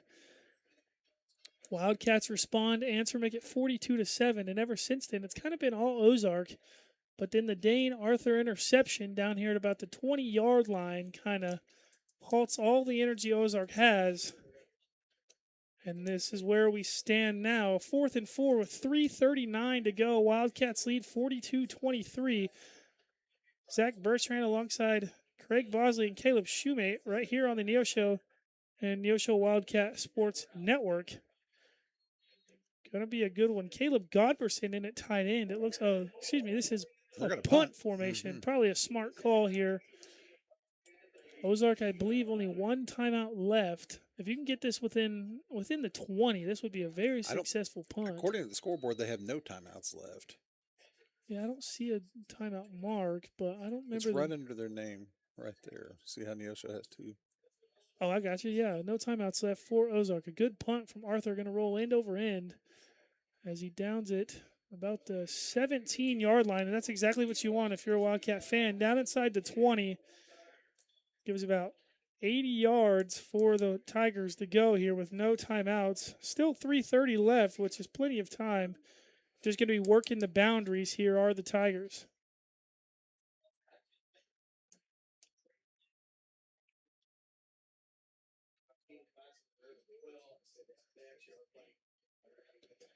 42-23. First and 10 for the Tigers. Jet Easley in the backfield. Caden O'Donnell, quarterback. All starters still out there for the Tigers. All starters, it looks defensively, still out there for the Wildcats.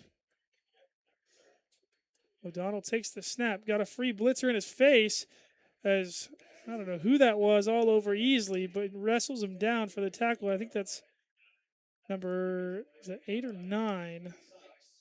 That's number 9, Cade Sykes. A great play, just stuck with Easley the whole way. Number 54, Abram Rogers, was all up in O'Donnell's face. Makes it 2nd and 8, under 3 minutes to go. O'Donnell looking as Simpson goes and gets the ball. Caleb Godberson on the defense, can't come up with it. And that So we've got a Wildcat down on the ground.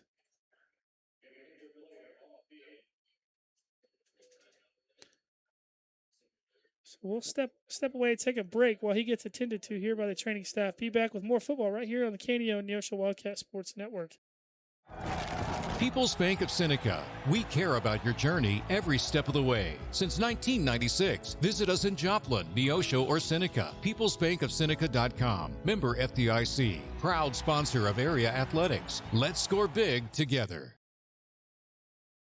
Success looks different for everyone. For some, it's growing investments. For others, it's planning ahead, managing assets, or building long-term financial confidence. At First Community Bank, our trust and wealth management team is here for you with personalized strategies and local professionals committed to helping you make informed financial decisions. With a guidance tailored to your goals, we're proud to serve individuals, families, and businesses across the communities we call home. Talk with the trust and wealth management team at First Community Bank today. First Community Bank, where community comes first. Back here in Ozark, as the injured Wildcat was Caleb Godberson, who was helped off the field, walked off on his own power, so you always like to see that. O'Donnell going to roll out, and looks downfield to Easley. Easley out of bounds. He's got to be out of bounds. There's no way. Called incomplete. Man, that would have been a big gain right there. Yeah, that would have been a huge play, but just out of bounds, couldn't keep his feet in. I think if he knew where he was out on the field, I think he could have kept his feet in. But as that was Easton White on the coverage. Yeah, it would have been a huge gain, like you said, Craig. 2:50 to go, 2nd and 10, ball on the 34. Tigers still down 19. I think you see kind of Neosho slack off a little bit here defensively, kind of try and give him the underneath stuff rather than the big hitters. Yeah, they're probably going to put a little bit of cushion back here. Just don't give up the big play. O'Donnell looking deep to Easley again. Haven Plummer goes and gets it. The Wildcats' 3rd interception of the night. Plummer got some blockers ahead, can do some damage. Plummer finds a gap, finds a crease. Plummer cuts to the other way. Got one man to beat. It's O'Donnell. And he's going to get chased down by Jet Easley. But Haven Plummer, interception return to about the 2-3 yard line, we'll call it, as the Wildcats' 3rd interception of the evening almost goes back for their 2nd pick six. But they'll end up at their own 2 yard line, as you feel like that's maybe the dagger here for the Tigers, as O'Donnell throws his 3rd of the night. Well, Neosho had that big cushion anyway, and so whenever he threw it up, I was like, that was a dangerous pass because they were playing back so deep anyway. Maybe just trying to force something that maybe wasn't there. As under 2.5 now, I don't want to call them the JV players, but Easton White and that crew will take the field. As you got 2.5 to go, up 42-23. Potentially a chance to punch it in again, which would feel good for these boys on the field right now. Handoff goes to Logan Hearn as he's driving, can't get in. Going to be down at about the 2.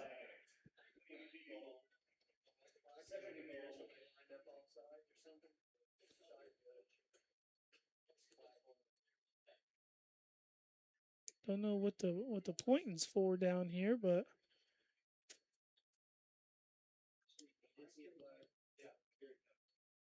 so there is a flag on the play.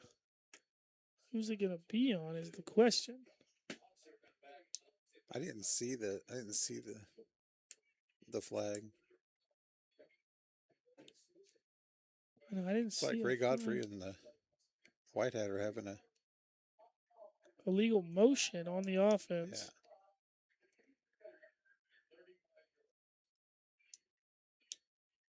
That'll bring it back 5 yards, so places the ball at the 8-yard line. You don't see that penalty call a lot, but one that hurts the Cats nonetheless. 2 minutes and 22 seconds. Almost could eat the clock. Yeah, you almost could just knee this thing out and really just put this thing away.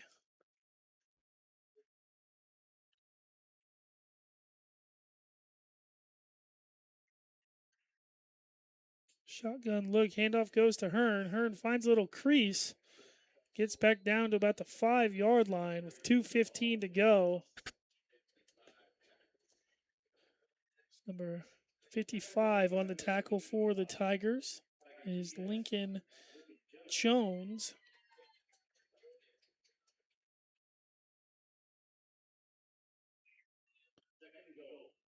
Second and goal for the Wildcats. Still a good crowd, especially across the way for the Wildcats. Student section still full of Neosho students. Easton White takes the snap, another handoff to Hearn. Finds a little crease, gets up the middle. Logan Hearn, touchdown. Wildcats, touchdown. Logan Hearn makes it 48-23 with a minute and a half to go.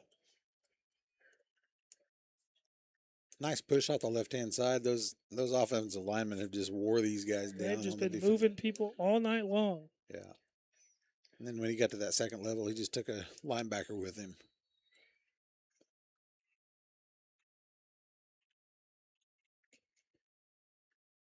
Tanner Shoddy for the extra point once again, and plenty of distance just like the rest of them. Makes it 49-23 here in the fourth quarter with a minute and 34 seconds to play.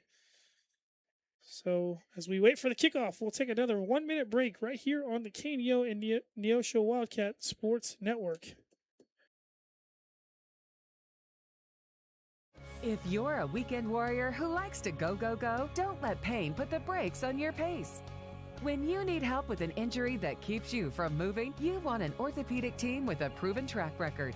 Freeman Orthopedics and Sports Medicine is nationally recognized, and were recently named CareCheck's #1 hospital in the market and top 10% hospital in the state for hip fracture repair. Freeman Orthopedics and Sports Medicine, the experience you need to keep pace with life. At Calvary Neosho, we aren't your grandmother's church, because she lives in Akron, Ohio, and that would be a terribly long commute for church. But if she did live in Neosho, we at Calvary would be delighted to have her come visit us. And since you live here, we would definitely like you to come visit us. Then, when your Nana comes to visit for Christmas, you can bring her to church and introduce us to her. We're sure she is a delightful lady. You can find us at Facebook/Calvary Neosho, or join us in person at 3650 Oak Ridge Extension. We gather for worship Sundays at 10:30 a.m. Calvary Neosho. Not your grandma's church, but we'd sure like to meet her. Back here in Ozark, Missouri, Wildcats lead 49-23. There's a flag down. There's a flag down. Is it going to be a delay of game? 0 on the play clock, so back Neosho up another 5 yards. I don't know. You can't start the play clock.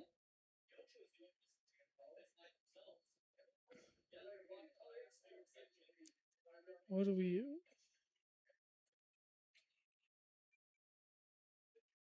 They didn't.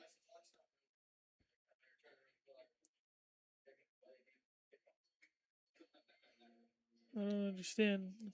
I don't even think the play clock started is the thing. But nonetheless, a 5-yard delay game penalty on the Wildcats with a minute and a half to go. Up 26. Dane Arthur kicks it back. Caden Wertmiller on the receiving end of the kickoff, looking to bring another one back. Almost breaks that one free. Drugged down by Manny Pickings, and number 17 looks like Tristan Edwards.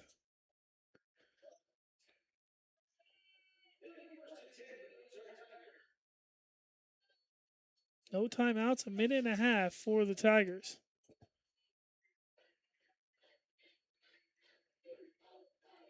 As it looks like the Tigers now kind of trot out their JV squad. As it's like number 4 in at quarterback. That is Aiden Joy. Aiden Joy. That was number 28. Or excuse me, 8 on the carry. Do we have a number for him, Craig? Number 8? Number 8. Grant Baker. Grant Baker. 1:10 left to go in this ball game. Wildcats gonna move to 1-0. It looks like, as that's what Coach Towdy preached. We're looking to go 1-0 every week. Under a minute now. Clock just ticking away.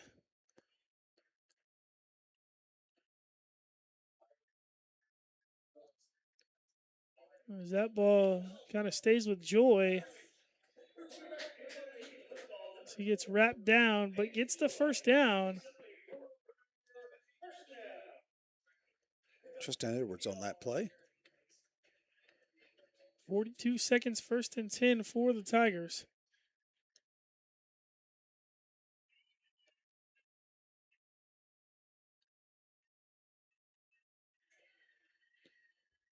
Cat student section getting rowdy. Spelling the W. With 20 seconds to go. Here comes the snap and the handoff to Joy, and that should be the final play of the ball game. Under 10 seconds, 9 seconds, 8 seconds. And it looks like both teams going to line up at midfield, get ready to shake hands. As the Wildcats walk away winners 49-23 as they make the trip up to Ozark and defeat the Tigers for their first win of the season, first COC win of 2026. And we're going to step away for a 3-minute break. Be back with our Final Drive scoreboard show and an interview with head coach Brandon Towdy right here on the KNEO and Neosho Wildcat Sports Network.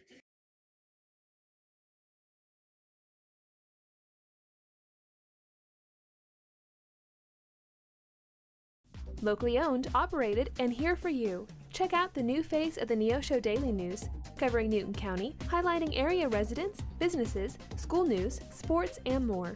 Find us on Facebook at Neosho Daily News or call 417-451-1520.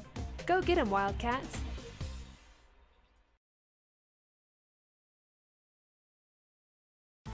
Amory Roofing and Construction, based in Seneca, Missouri, specialize in roofing, siding, guttering, remodels, decks, and new construction. They also handle concrete, fire, and flood mitigation, and even work directly with your insurance claims. 417-389-6986. Whether it's a small repair or a major project, you can count on Amory Roofing and Construction for quality, integrity, and craftsmanship. See more online at amoryroofing.com or find them on Facebook.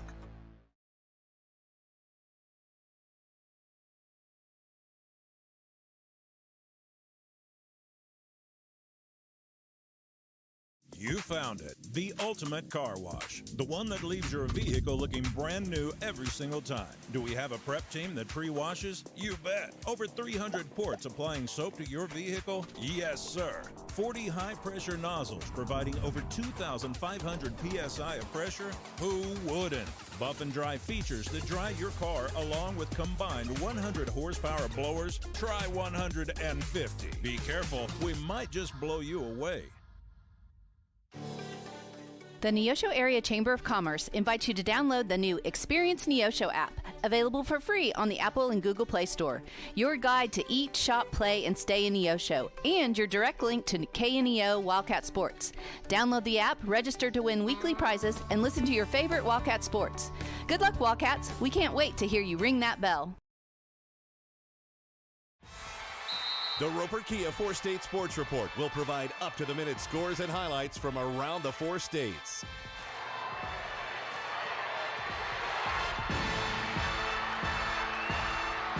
With ultimate local coverage from all your favorite teams. The Roper Kia 4-State Sports Report, weeknights at 6 and 10 p.m.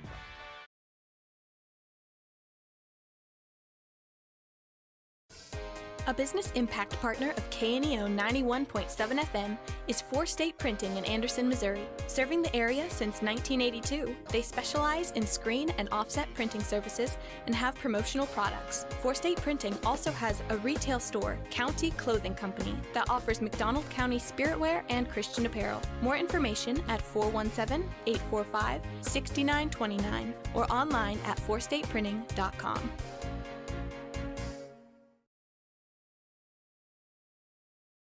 If you're a weekend warrior who likes to go, go, go, don't let pain put the brakes on your pace. When you need help with an injury that keeps you from moving, you want an orthopedic team with a proven track record. Freeman Orthopedics and Sports Medicine is nationally recognized and were recently named CareCheck's #1 hospital in the market and top 10% hospital in the state for hip fracture repair. Freeman Orthopedics and Sports Medicine, the experience you need to keep pace with life. Ozark Memorial Park Crematory is now open in their Neosho location at 1000 West Harmony Suite A. They are proud to serve the Neosho area with the same compassionate and loving care that has set the standard in Joplin. They offer full traditional services, cremation, memorial services, and cemetery. They are the only locally owned crematory in Newton and McDonald counties. Learn more at Ozark Memorial Park Cemetery and Crematory.com. Ozark Memorial Park, where care doesn't end and family always comes first. If you're a weekend warrior who likes to go, go, go, don't let pain put the brakes on your pace. When you need help with an injury that keeps you from moving, you want an orthopedic team with a proven track record.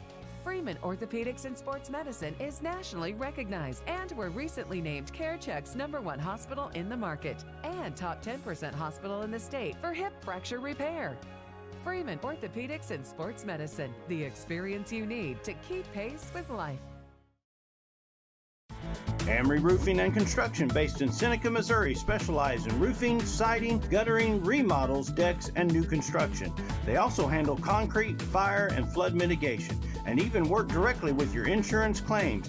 417-389-6986. Whether it's a small repair or a major project, you can count on Amory Roofing and Construction for quality, integrity, and craftsmanship. See more online at amoryroofing.com or find them on Facebook.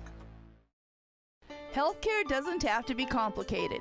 At the Free Market Physician in Neosho, you pay just one affordable monthly fee, and that covers all the checkups and routine care you need. No insurance hassles, no surprise bills, just unlimited access to your doctor when you need them. Whether it's a quick visit, telemedicine, or ongoing care, you're covered. Find out how simple healthcare can be. Call 417-312-9499 or visit freemarketphysicians.com. That's 417-312-9499.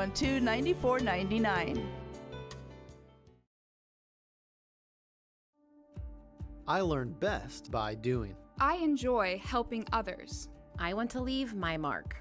Here, I discovered what I can do and who I can become. What begins on this campus moves into studios, hospitals, and communities around the globe. This is Missouri Southern State University. Explore boldly. Care deeply. Impact globally. One expanded mission built with lion pride.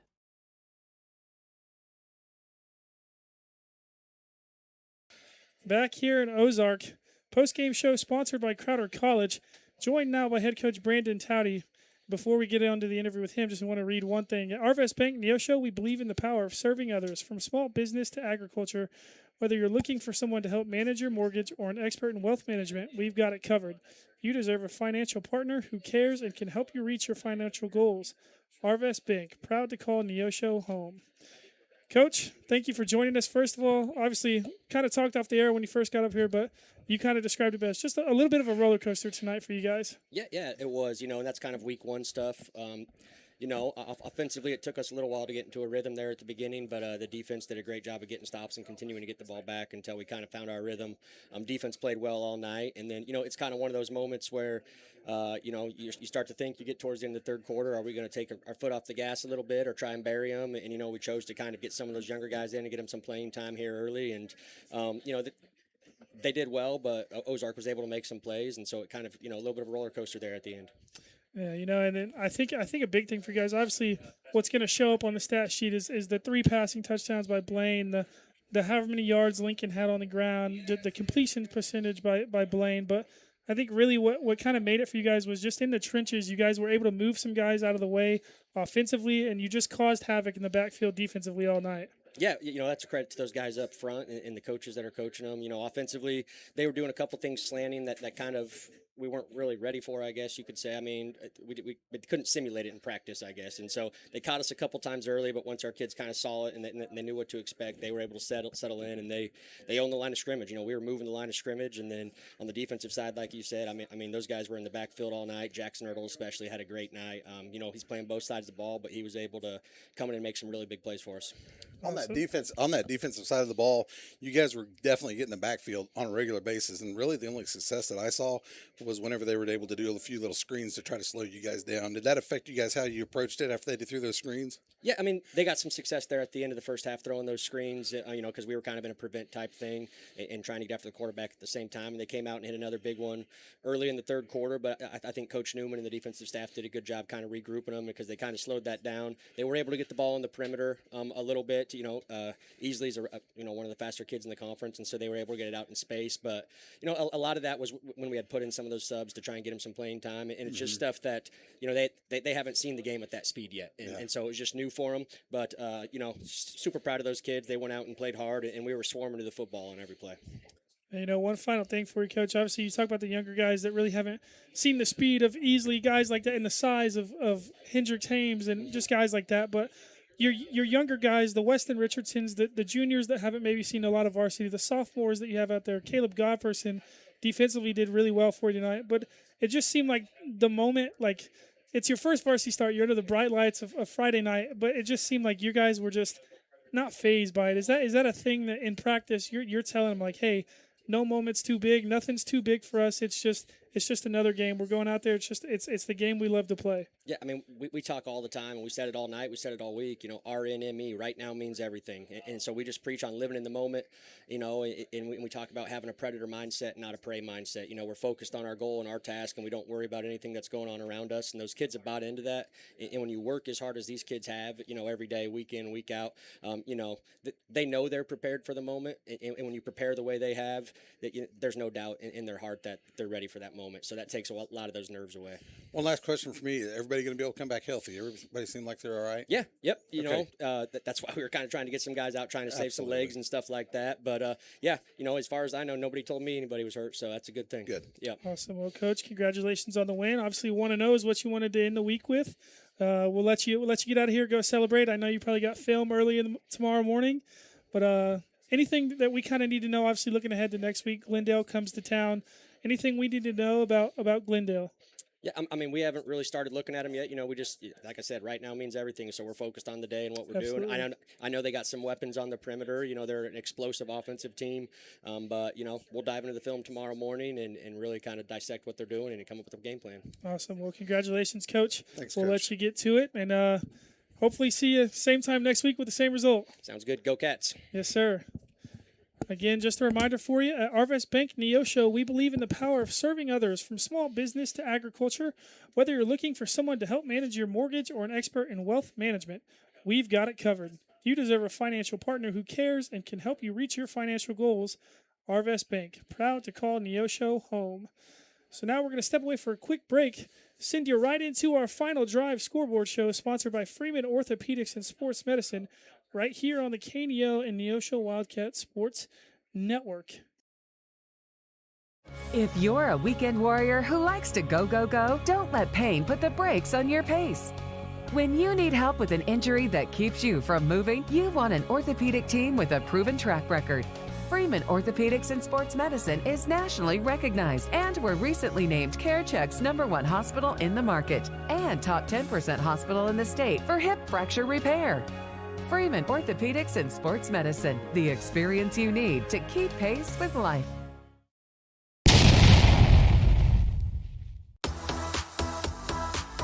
Welcome to the Final Drive Scoreboard Show on the KNEO Sports Network.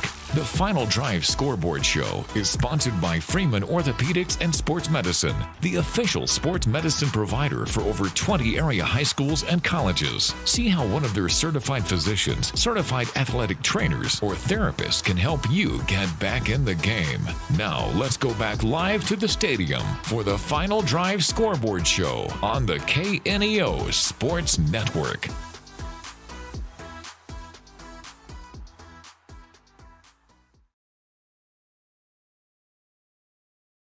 Back here in Ozark one final time for the Final Drive Scoreboard Show, sponsored by Freeman Orthopedics and Sports Medicine. Going to go over some scores all over the state and even a few in Oklahoma. So first in the COC, Willard leads Waynesville 34-21 in the fourth quarter. Webb City defeats Glendale 42-6. Obviously our game here, Neosho defeats Ozark 49-23. Nixa puts it all over Carthage 42-23 with 14 points in the first 3 quarters apiece. Republic beats Lebanon 35-0. In the Big 8 Conference, Cassville defeats Monette 47-18. Seneca beats East Newton 42-6. Lamar defeats Aurora 49-13. The Mustangs of McDonald County defeat Marshfield 26-22 on a Actually, I just received a text from our Matt County crew, a late-minute touchdown to give them the lead there. And Nevada and Mount Vernon, a very good one. Nevada wins that one 24-20. The Ozark Mountain Conference, Logan Rogersville leads California 46-14 in the fourth quarter. Bolivar defeats Osage 41-6. The Goblins of Harrison defeat Branson 28-16. West Plains defeats Miller 43-6. Again, obviously, because Marshfield is in that Ozark Mountain Conference, they fall to McDonald County 26-22. Carl Junction defeats Stratford 40-3. In the Mid-Lakes Conference, Springfield Catholic in the fourth quarter leads Lighthouse Christian 42-21. Hollister leads Berryville Berryville leads Hollister 40-24. Clever defeats Marionville 13-8. Fair Grove defeats Mountain Grove 25-13. Ava and Forsyth in a low-scoring battle. Ava wins 14-12.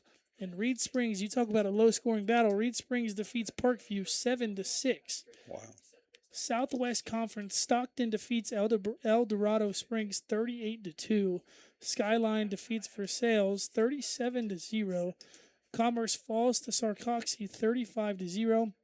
And Ashgrove and Willow Springs, Ashgrove walks away a winner 24-22. 8-man independent, Lockwood and Appleton City, our only game. Lockwood, hometown of Mr. Craig Bosley, wins that ball game 64-7. And Oklahoma, actually no scores from them this week as they start next week. Right. So that is it for us on the scores. Craig, any final thoughts of the ball game tonight? Looking forward to Glendale and seeing what the Wildcats can do against them. We know Glendale does have a good offense, so maybe it'll be higher scoring affair on the other side of the ball this next week. So I'm sure that they're going to get to work immediately. Turnaround will be here before you know it, and be getting on the field Friday night. If anything about head coach Brandon Towdy, he'll have the boys ready come Friday night.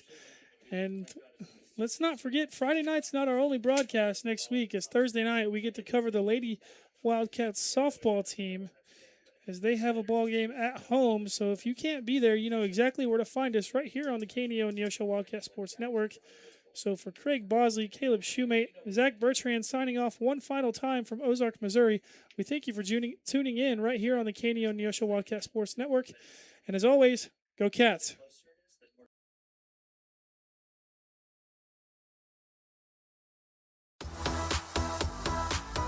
You've been listening to the Final Drive Scoreboard Show on the KNEO Sports Network. The Final Drive Scoreboard Show is sponsored by Freeman Orthopedics and Sports Medicine. See how one of their certified physicians, certified athletic trainers, or a therapist can help you get back in the game. Join us again after the game next week as we will once again bring you all the latest scores right here on the Final Drive Scoreboard Show, sponsored by Freeman Orthopedics and Sports Medicine. This has been a live production of KNEO Sports. This broadcast may not be reproduced or retransmitted without the express written consent of KNEO Sports Network. This has been a sporting outreach of KNEO Sports Network, reaching into communities to make a difference for eternity.